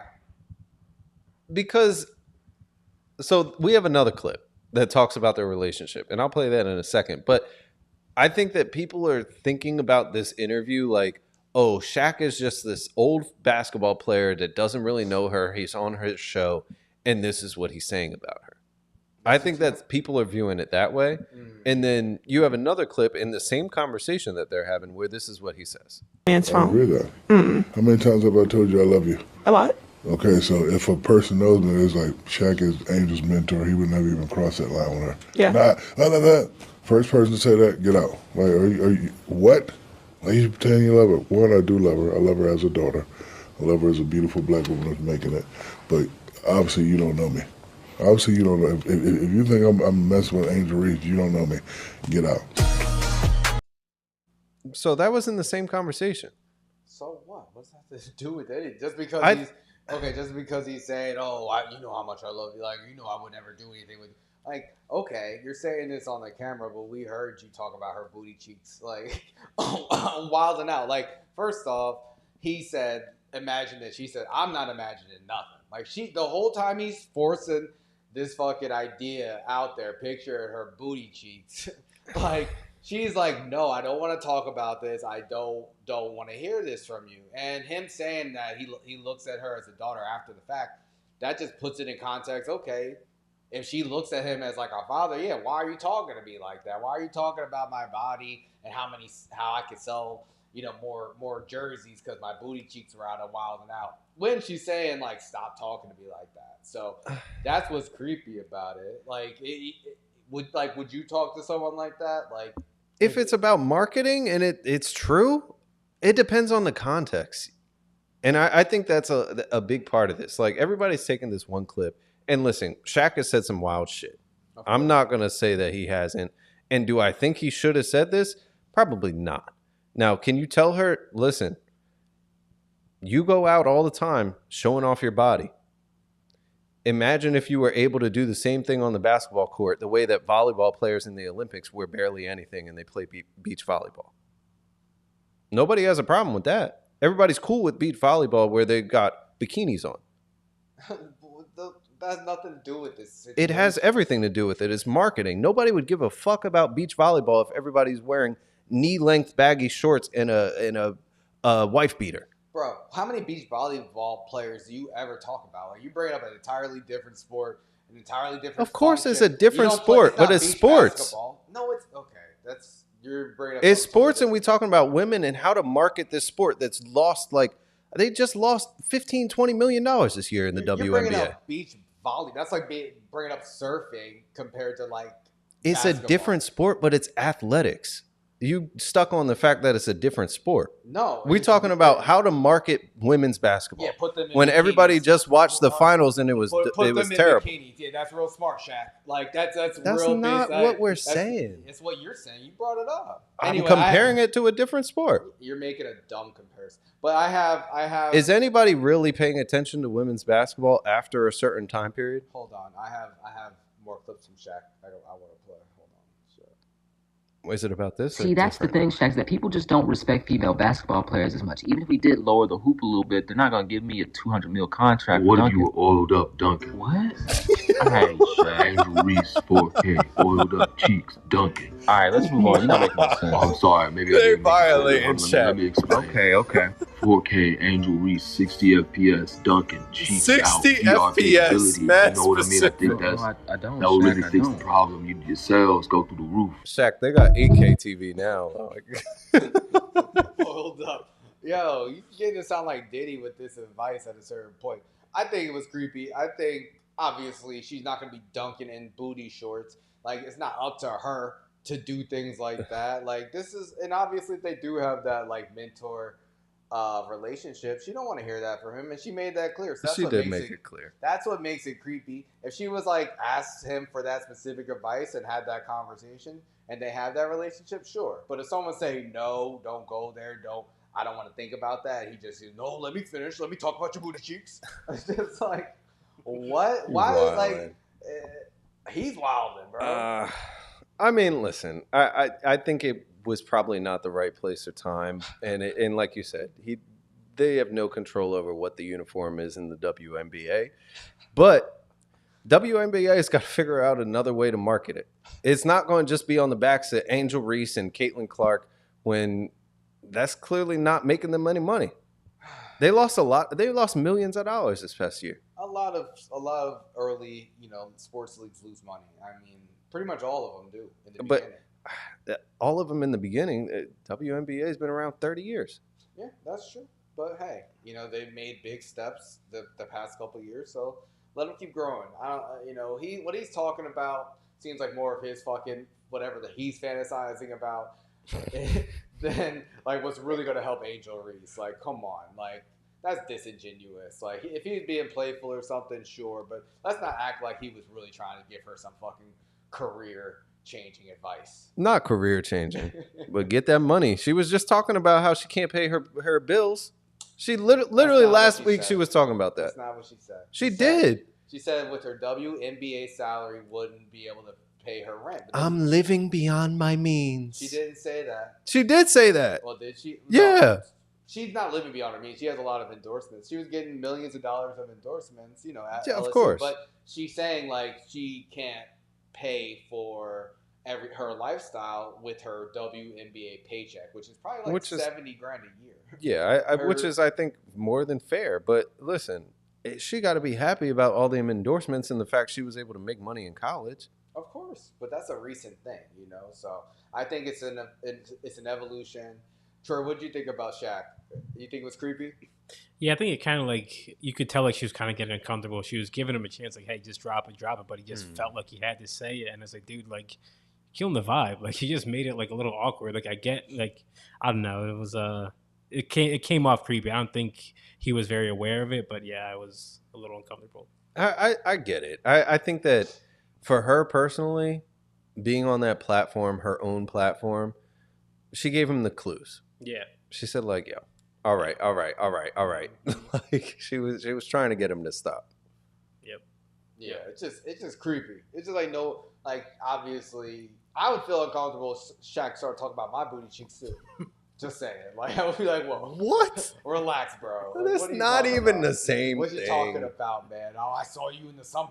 I saw you. Imagine sales go through the roof. Like, whoa. Yo, if I was up here and I was like, yo, if you took your shirt off, then we would get more views on here. Would you be uncomfortable? Yeah, I would. I'd be like, get the fuck out.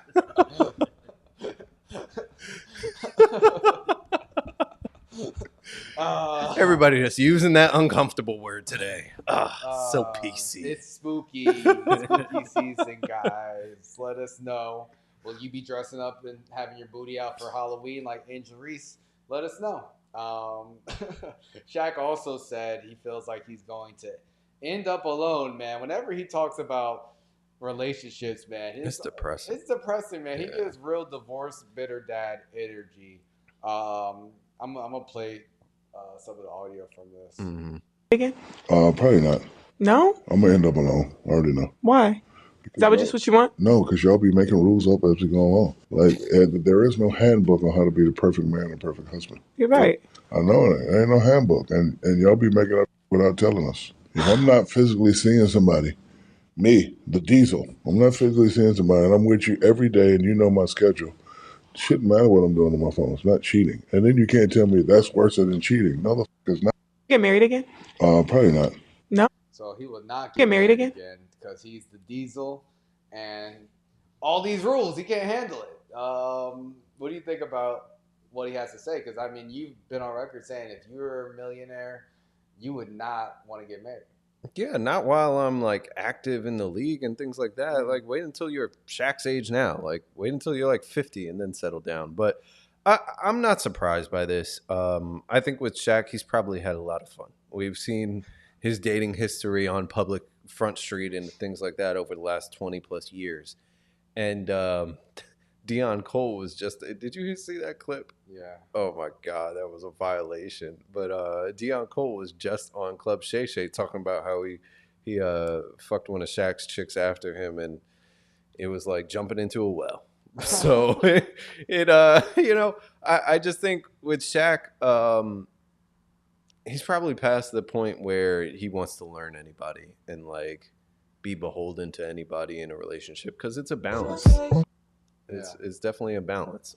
He went on to say, like, I always tell people men should be focused on 3 things: protecting, providing, and loving.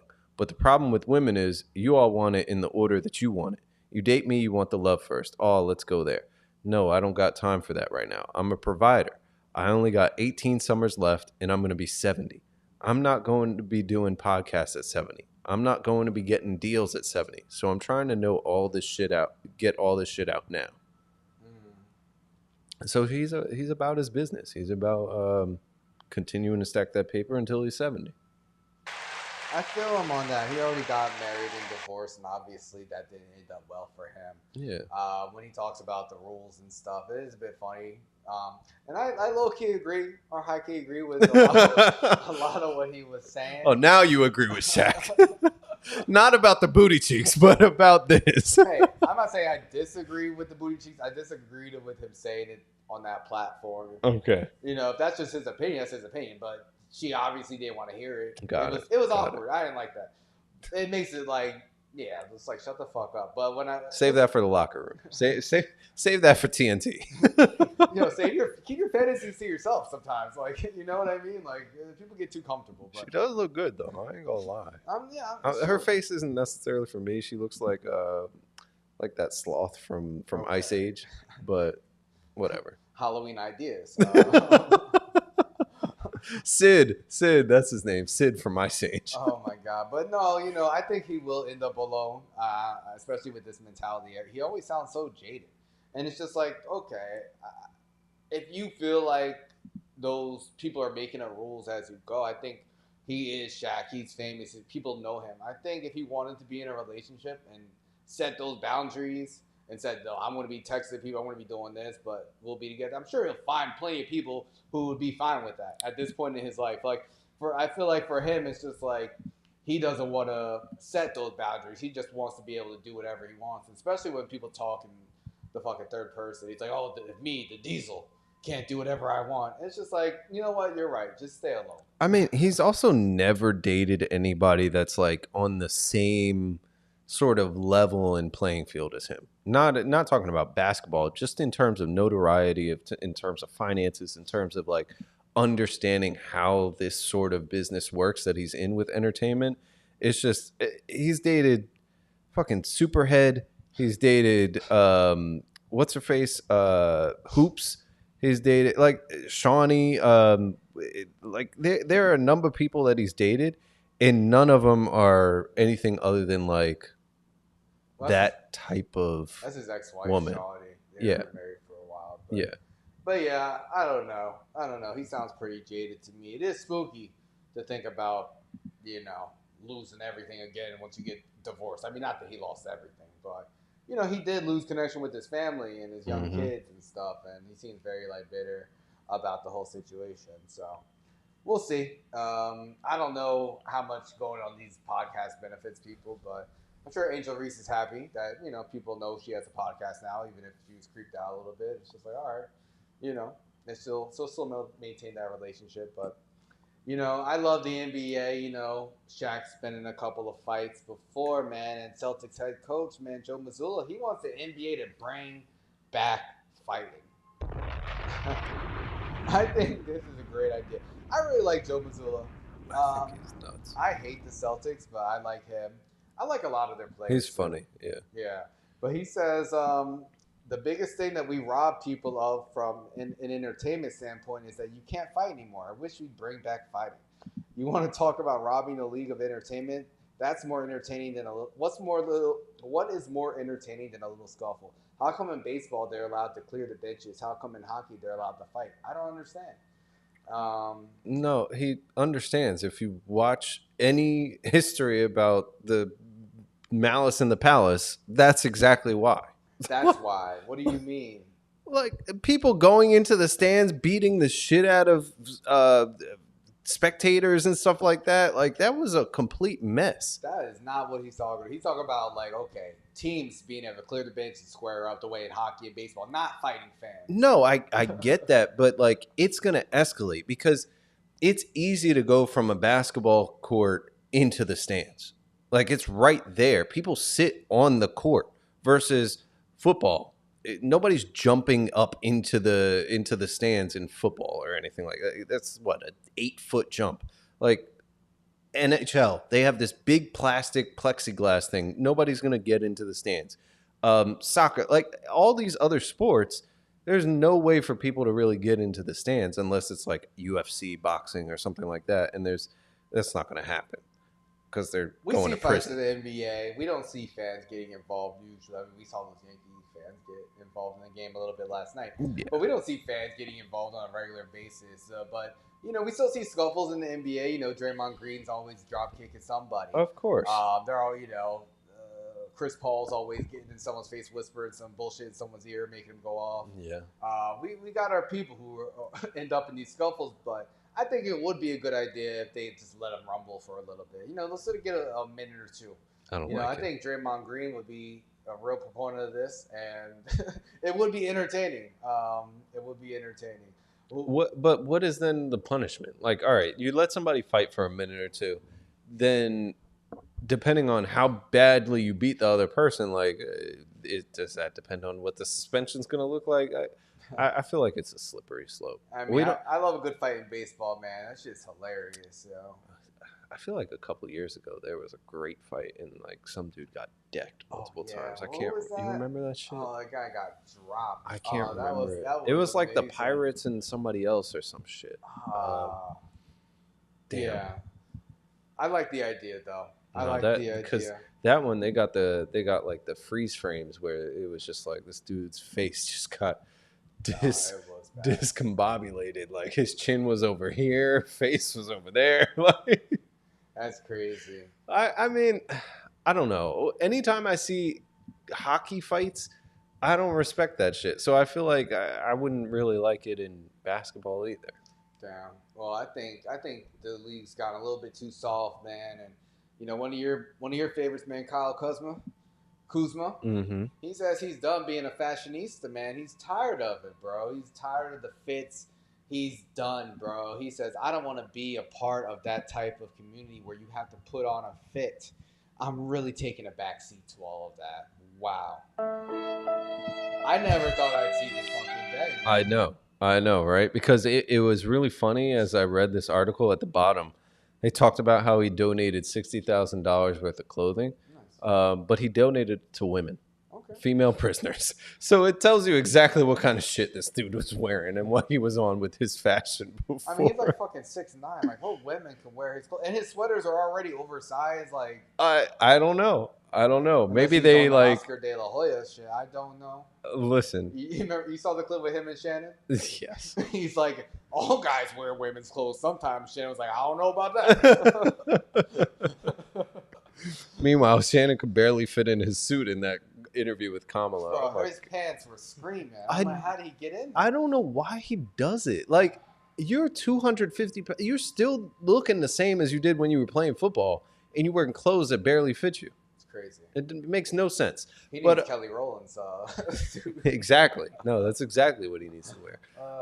But I think Cat is on fire, man. For Kuzma, I remember we used to talk a lot about Kuzma and Ben Simmons. And I was obviously on the side of Kuzma, saying that, you know, he was really great, going to be as good, if not better than Ben Simmons. And boy, was I right. But were you like, neither of them are great. Like, come on. He's way better than Ben Simmons. It's not even a conversation. Ben Simmons don't even play. That's not even fair, man. It's completely fair. It's way fair. Not really. Neither one of them are noteworthy at this point. You know, they're veterans. Kuzma's averaging 20 plus a game. On the worst team in the league, bro. He hasn't been a factor at all. Listen, the Bucks are like the worst team in the league right now, so I can't say too much. Okay. You think he's done with the fits for real? Do you think maybe because he's not in LA anymore, he just kind of lost that, I don't know. I mean, listen, I was just in DC. They're not fucking with all that weird shit he was on. They're not. You think he's getting bullied? He might be. He might be. They was talking shit to him, but telling him he's dressing like a bitch. I don't know. But I think that if he's finally past this, it's good that he's growing up and maturing. Yeah. Like, you can be fashionable without looking like a complete weirdo. It's not Halloween every time you got to go to a game. Yeah. That's a lot to keep up with, man. 82 games, you need a new fit every freaking game. Like, I couldn't. Well, if you're a millionaire. $60,000 worth of clothes you donated? That's a lot. Yeah. And that's just last year. Yeah. Yeah. Shout out to him for making that donation, and shout out to him for not being as big of a douche, I guess, moving forward. Speaking of douches, man, Aaron Rodgers. Oh, man. The Jets season's over, man. Are you done watching games? Is it official? Is it that time of the year? Yeah, pretty much. I think, they're going to be on tomorrow, but I plan on being out, hopefully getting, at least my team will be getting a win, hopefully tomorrow, not the Jets. But, yeah, it's pretty scary out right now with the Jets. I can't believe it's October with this roster. And, yeah, season's pretty much done. It's I was disgusted on Sunday. It was so bad. Patriots, man. Lost to the Patriots. I just can't believe that they fired the coach and have only gotten worse since then. Yep. I mean, it makes sense. I mean, yeah, because we said Salah wasn't the problem. I felt bad for Salah when he got fired, but he looks good now, just like Zach Wilson and a lot of other people got up to the situation. For real. It's just like, all right, you're actually doing people a favor, you know, because you still get paid, but you don't have to deal with the drama, the mess. Yeah, terrible.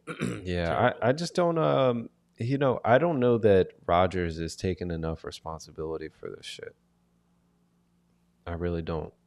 Yeah. I feel like everybody's trying to act like, even the media, they act like, oh, he said that they've got to score touchdowns, and it's just like, no shit, like that's his job.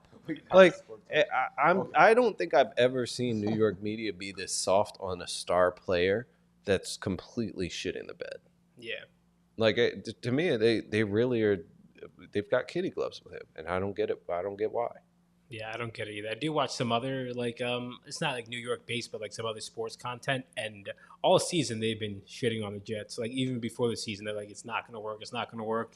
And I was like, oh, they're just hating. They're just hating. And now I'm looking back and I was like, you know what? They were right, because they're talking about coaching and all, like Aaron Rodgers is too old, coming back from an Achilles injury and stuff. That hasn't played in a year. Like all these things that I just thought it was hate, because I was like, with this roster, we just need someone better than Zach Wilson.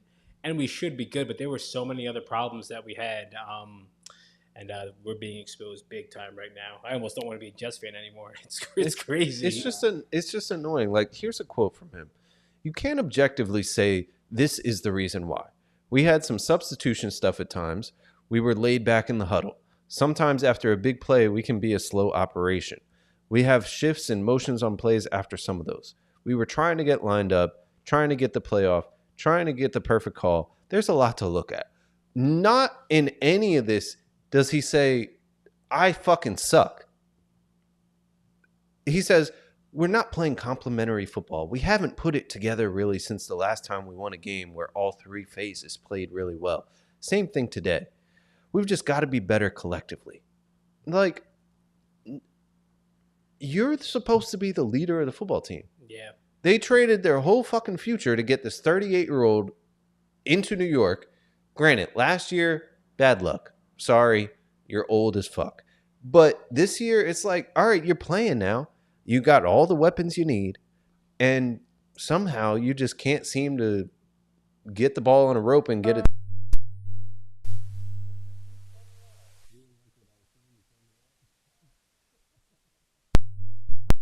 Oh, man. I just don't get it. I just don't get it. I don't know, man. What can you do? Yeah, just blow it all up. I think if we lose tomorrow, they're going to go on like a fire sale, probably sell off some of the guys who are on like 1-year deals left. They have like the year left and just get rid of them. We have a lot of good depth, like, some good corners, some good O-linemen that other teams could use.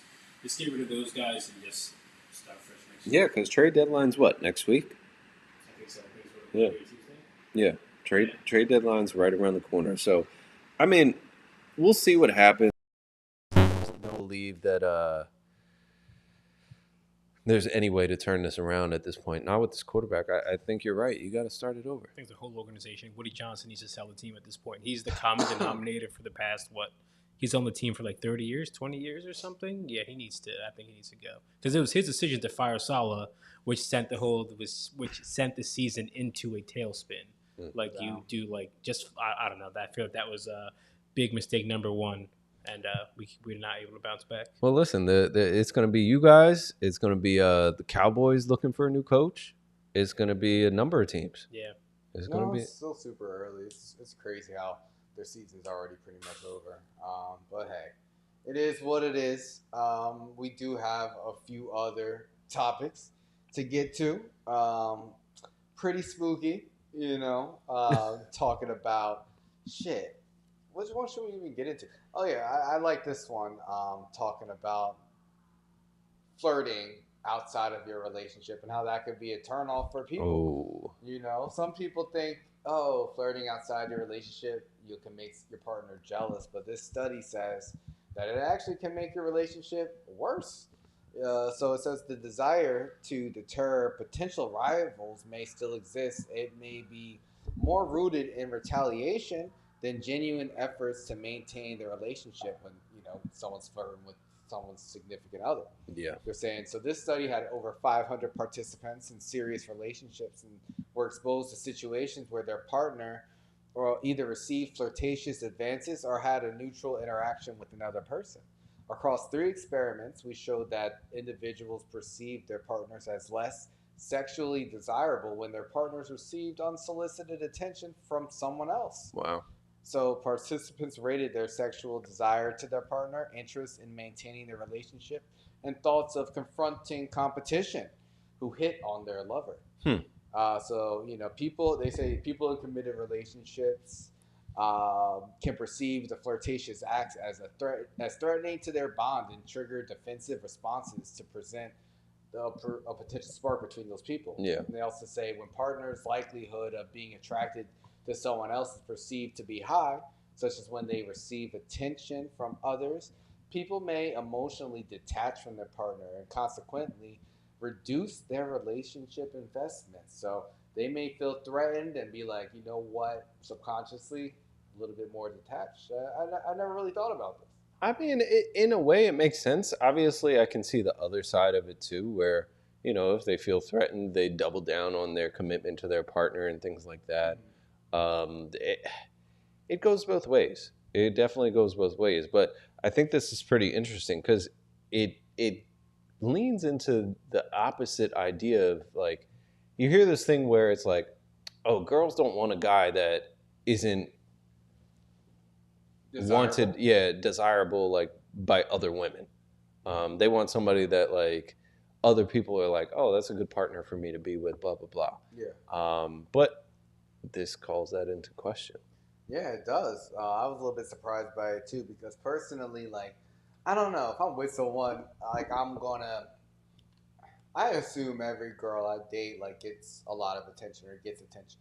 I assume if I'm out with a girl and I go to the bathroom, I assume a guy is going to try to talk to her because it's happened to me so many fucking times. So it's just like things you kind of get used to. Mm-hmm. Just kind of being out and about and dating different people, dating pretty people, and just dating women. That's just shit women have to go through on a day-to-day basis. Mm-hmm. They have to say no to guys all the time. As guys, we're not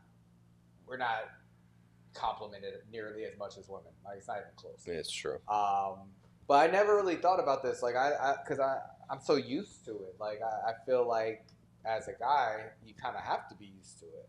I probably get a lot more attention than most guys do, and I'm like, damn, maybe that does deter women. And there's actually another study about like men who think they're super hot, like, or super not, and how I don't know, they could be more misogynistic. And I'm like, these things are a little bit related, maybe, I don't know. But I'm just like, damn, like, maybe people are a little bit more attached if they feel like, oh, this person has more competition, but I never felt that way personally. Yeah, I don't know. I mean, listen, you're definitely right about it, because I'm over here engaged. I got a nice ring for my lady, and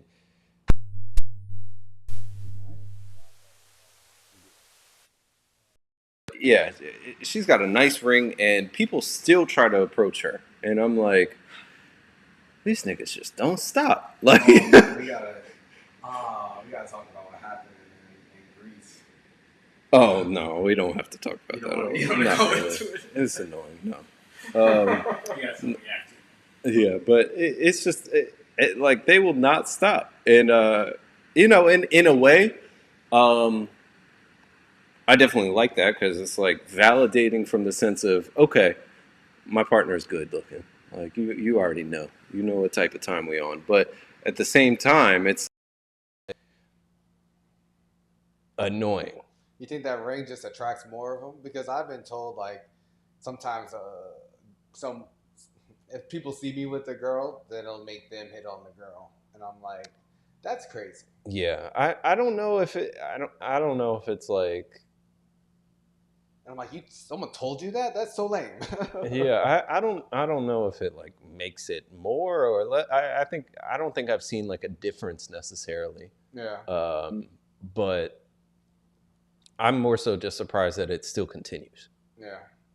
Yeah, it's crazy out here. I mean, I don't know. Troy, do you think, like, have you ever felt like you were like dating someone that got hit on and you felt like a little bit more detached, or the other way around?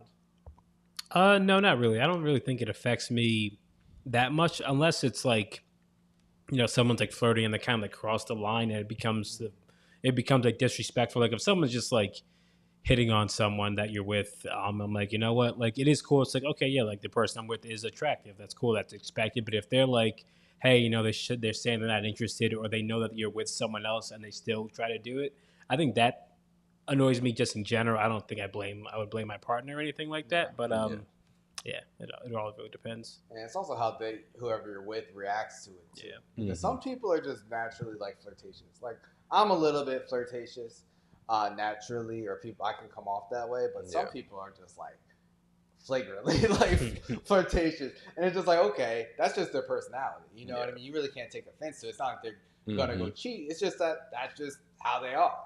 And it's like, damn, you can't really take that shit personal, but you just gotta find your match, because if someone's making you feel like detached or like insecure or jealous, I just feel like that's a recipe for disaster either way. I turn it off. Like, especially anytime I'm around Nat, like there's no way, because she will have an issue if I'm like flirtatious back to somebody around her. It's not ideal. Not ideal. So I turn it off. I put the stone cold face on. No, every once in a while I'll be nice and stuff, but she'll more so comment if like the girl is hitting on me, or she knows the girl is like trying to give me some motion. She'll comment on it.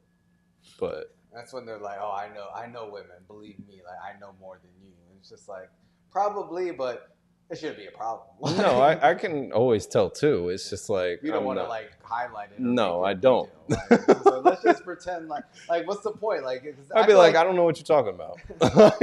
Gaslighting. Yep. Because it's just like, you don't want to give people the power. You know what I mean? To, like, that, or I'll be like, oh really? What'd she do? What'd she do? Tell me. Oh my God. Yeah, so you should never flirt to try to make your partner jealous, because they might just end up hating you. Yeah. Yeah.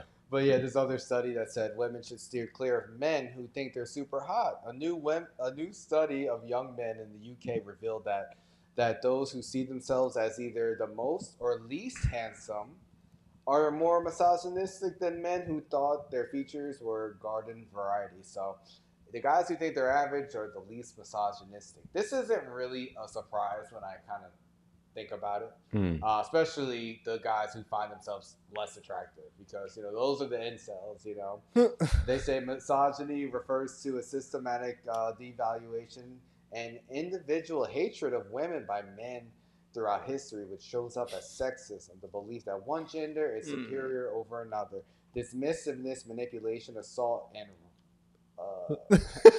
among other abuses towards non-men. I mean, certain words we're not supposed to say on the broadcast. But this is a survey of 473 single heterosexual men, 18 to 35. And they pretty much included like questions of psychological assessments to detect patterns of hostile sexism, misogyny, self-perceived attractiveness, sensitivity to rejection, loneliness, gaming habits, gaming addiction symptoms, and right-wing authoritarianism. Oh my God. Authoritarianism. Jesus, I can't even talk. But yeah, they say the incels and the guys who consider themselves, you know, the most attractive are the most misogynistic. So, you know, they're not the best matches for women, apparently. It's like, get you someone average. Interesting. The other interesting part about this, it said that guys who either have the highest number or the lowest number of sexual partners were less hostile towards women than people who had an average number of sexual partners. That's interesting. Yeah, right? Yeah. I was like, really? Yeah, because, I mean, I guess when they're going by, like, good looking, it's not if the guy is good looking, it's if he thinks he's good looking, if he says he's good looking. Yeah. Because these guys are self-identifying, these surveys. They might not be good looking. Good looking, yeah. You know, but a lot of times, you know, they might just, I guess, because I would assume that the more good looking people would have more sexual partners. But it is weird that it's not the same case. It's just with the attractiveness, it's like the people who say they're least attractive and most are more misogynistic. With sex partners, it's like the least and most, they're the most chill. I don't get that. I don't get it either. It doesn't seem to line up, but it's definitely interesting to see this in this study. It was done in the UK though. Yeah. I wonder if that plays a part in it. Yeah. But who knows? Yeah, I was actually I went to Updating on Friday. Oh, you did? Yeah. How was it? It was fun, man. It was fun. I didn't realize like it was like a cult. Like so many people were there. They were like, "Oh, who has been here more than 3 times?" And mad people raised their hand. Oh, really? Yeah.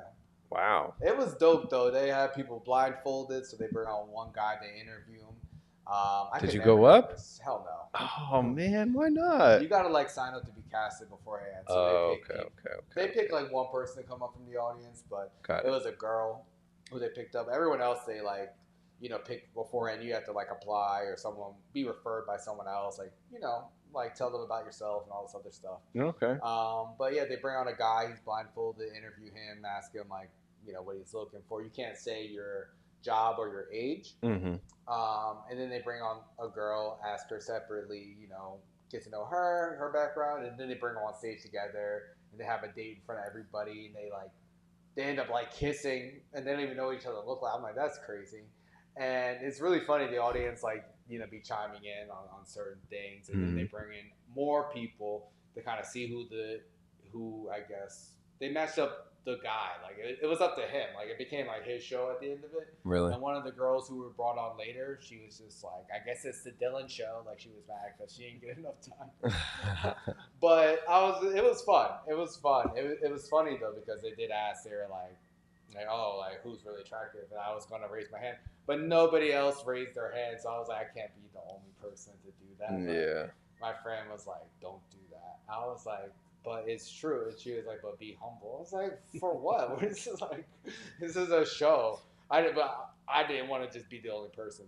But I did think that this study was funny because it reminded me of Updating. But yeah, it was dope. I definitely recommend, it's a different type of night out. They always sell out, and it's a fun interactive thing. Yeah. They make fun of the people a little bit, but not like super uncomfortable. I could never do that shit. Personally. Really? Yeah. No. I'm surprised. Because you're blindfolded, like you don't know what the person looks like. You're answering questions in front of an audience about yourself. It's like Love is Blind, but almost better. I wouldn't do that either. No. I mean, but it was fun. It was fun. Yeah, I wouldn't do it. I'd like to see what I'm dealing with. I don't want to no. I don't like. Yeah, but I feel like on the show they never really put anybody that's like not good looking. I mean, to each their own. Of course, that is true. That is not true. It was fun though. Yeah, I had a good time. So shout out to them. Maybe we could do a group trip sometime and go one day. That would be fun.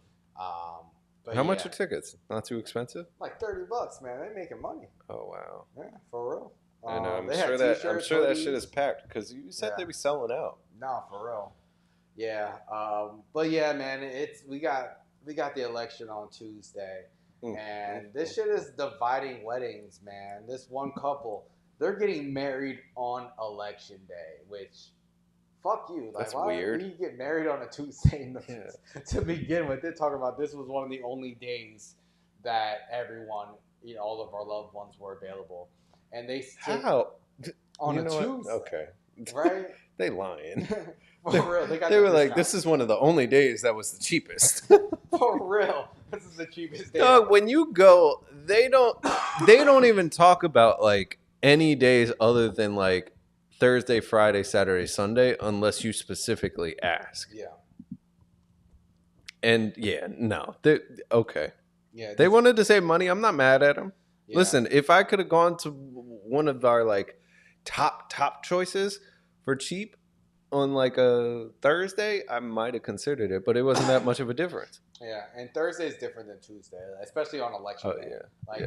What are you doing? Election day is crazy. Yeah, so these Illinois couple, Katie and Elijah, both 24, they're tying the knot on election day, and they're planning accordingly. They said there's limited dates that their loved ones could all attend, and that the venue could accommodate, which, come on, it's a Tuesday. Yeah. Though they were worried family members would be anxiously checking the news during the nuptials, or that the wedding would bar people from voting, their biggest concern was potential headbutting between their guests. And they said, I think there would be people on both sides, but I don't think anyone will cause any crazy trouble. And their solution, not to serve alcohol, man. That's what their solution to this problem was. Listen. This whole article has nothing to do with the election or their marriage or anything else. It has to do with the fact that they are cheap as fuck. Okay?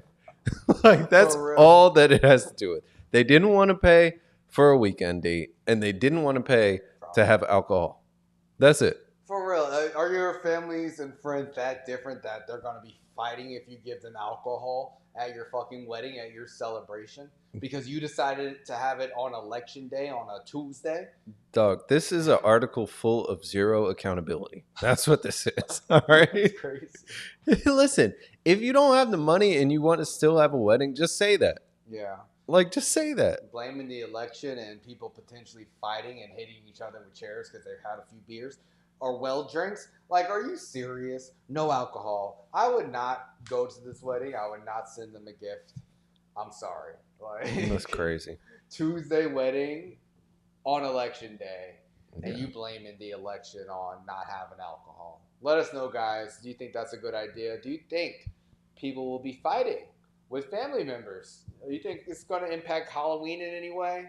I don't think anyone cares. I mean, early voting already started here in New Jersey and a lot of other states.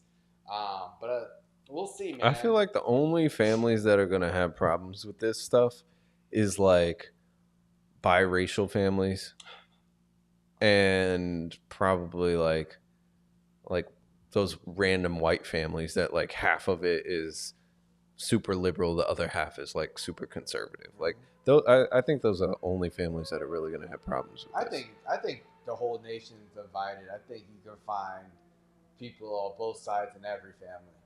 I know I have Trump supporters. I mean, I'm related to, and I do too, you'd but be surprised. Like, it's just, I mean, we had my cousin on years ago. Remember? We did. He was riding hard for Trump. He was And wild. I'm just like, damn. I wonder what he still thinks about it. No, he's still riding for him. Yeah, for sure. Of course. Even more good now. for him. But yeah, shout out to Ray. But yeah, I feel like they're just making excuses. They are young, 24, to get married. You know, Nick Cannon would not advise you to get married in their 20s, even if it's to Mariah Carey. But I don't know. I just can't wait for this election to be over. It's fucking spooky hours. I don't know who's going to win. Do you want to make a prediction? Because we're not going to be on until 2 weeks from now, until the dust is settled. So do you want to make a final prediction? No, the dust is just going to be coming up in 2 weeks. Listen, I think Kamala wins. I do think it's going to be really close. I think that it's going to be contested. I think they're going to battle it out for certification in the House and in Congress. I think it's going to be a long, drawn-out thing, the same way that it was 4 years ago. Yeah. Yeah, you know, I'm really on the fence. Like, I could see a lot of different outcomes. Hopefully, it's a definitive outcome. Hopefully, Kamala wins. I really don't know. I'd say the way I feel has changed. Like, a few days ago, I felt like Trump's got it, you know. But I think he kind of shot himself in the foot a little bit with the MSG thing. I think, I don't know, but I don't know how much Kamala can really resonate with male voters. I think she has women on lock, and I hope that women and young people actually get out to vote. I think that makes a big difference, turnout. But I think if I'm picking someone, I'll go with Kamala. I'll go with Kamala because I feel like, I don't know, the early voting in a lot of states, I think will help get those numbers up. And I think the more people vote, I think it works in her favor. Troy, do you have a prediction? Yeah, you know, I feel like it's going to be really close. And I think the one thing that she could have used to really help secure that like young vote was like, you know, a stronger stance on this whole stuff going on in Israel and Gaza and all that stuff. I think, you know, if she was like more definitive on that, a lot of people do not want to fund this genocide. Rightfully so, no one does, you know. But I think if she would have had like a more concrete plan with that, I think she would have definitely had it on lock. Now it's like up in the air, but I'm going to give her the edge just off of hope. She can't alienate that group though. Yeah. She needs that money and power, so she can't do it. It's bullshit, man. I think if she did have a stance on that, I think it would really energize young people specifically. Absolutely. You know, like that is giving a lot of people pause, but we'll see. We'll see. I think people, you know, just don't think young people are going to vote, and you know they take it for granted. You know, she thought saying, "Oh, I'm Brat" is going to do it. Like it's just like I'm Brat, but yeah, Dick Cheney's my man. Like okay, like we'll see. We'll see. I hope she wins. I would say a few days ago I felt like Trump had the momentum. Now I really don't know. So we'll see. I'm excited to come back and talk about it in a couple weeks, though. Oh my God. I'm excited for it just to be over. I'm exhausted. Listen, if he wins, we're gonna be real exhausted for the next 4 years. Hopefully not more. Yeah, until the fucking dies. Oh man. The worst. Yeah. Listen, we gotta win this election because if he replaces these probably next 2 Supreme Court justices that get out of the Supreme Court with another 2 conservative ones, that's like the next 30 years we got to deal with that. We're cooked. Yeah. And, you know, that's not going to be good. I mean, the idea of mass deportation sounds scary as shit to me. It sounds nuts. You know, immunity for cops sounds insane to me. Turning the National Guard on citizens. I don't like the ideas of these things.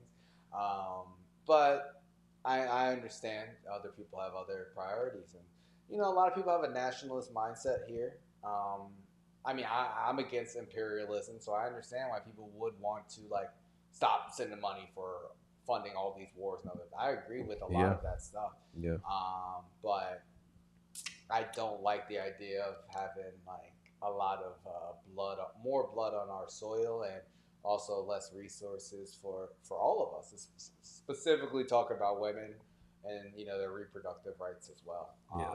There's a lot on the table, so there is. You know, hopefully you guys can get out there and vote early. Everybody vote, please. You know, I can't wait for this to be over so we know what the hell we're dealing with.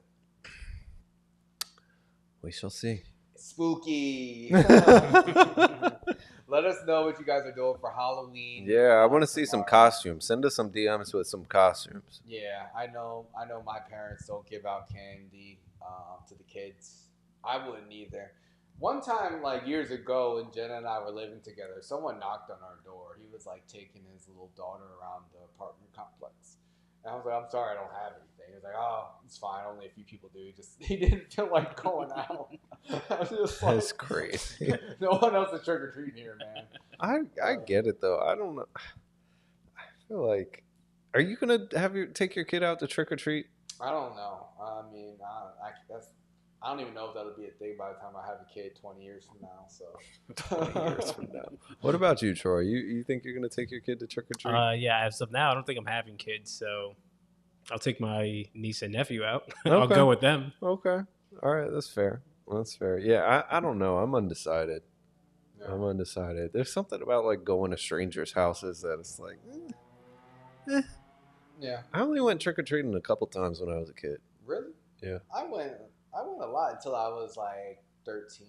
Once I was a teenager, I said I'm done. It's also weird. Like, growing up where I grew up, you had to, like, get in the car and drive around. Like, really? Yeah.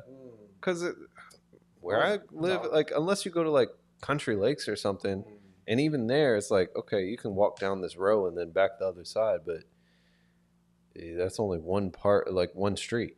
Like, you know, it's not that walkable. Yeah. You got to go to the rich neighborhoods. They give out the full chocolate bars. I know, right? Yeah. Give you the king size crunch bar and shit. Pause. That's Shaq. Oh, man. On that note. On that note, thanks. That is definitely a scary thought. For real, spooky as hell. Oh my God.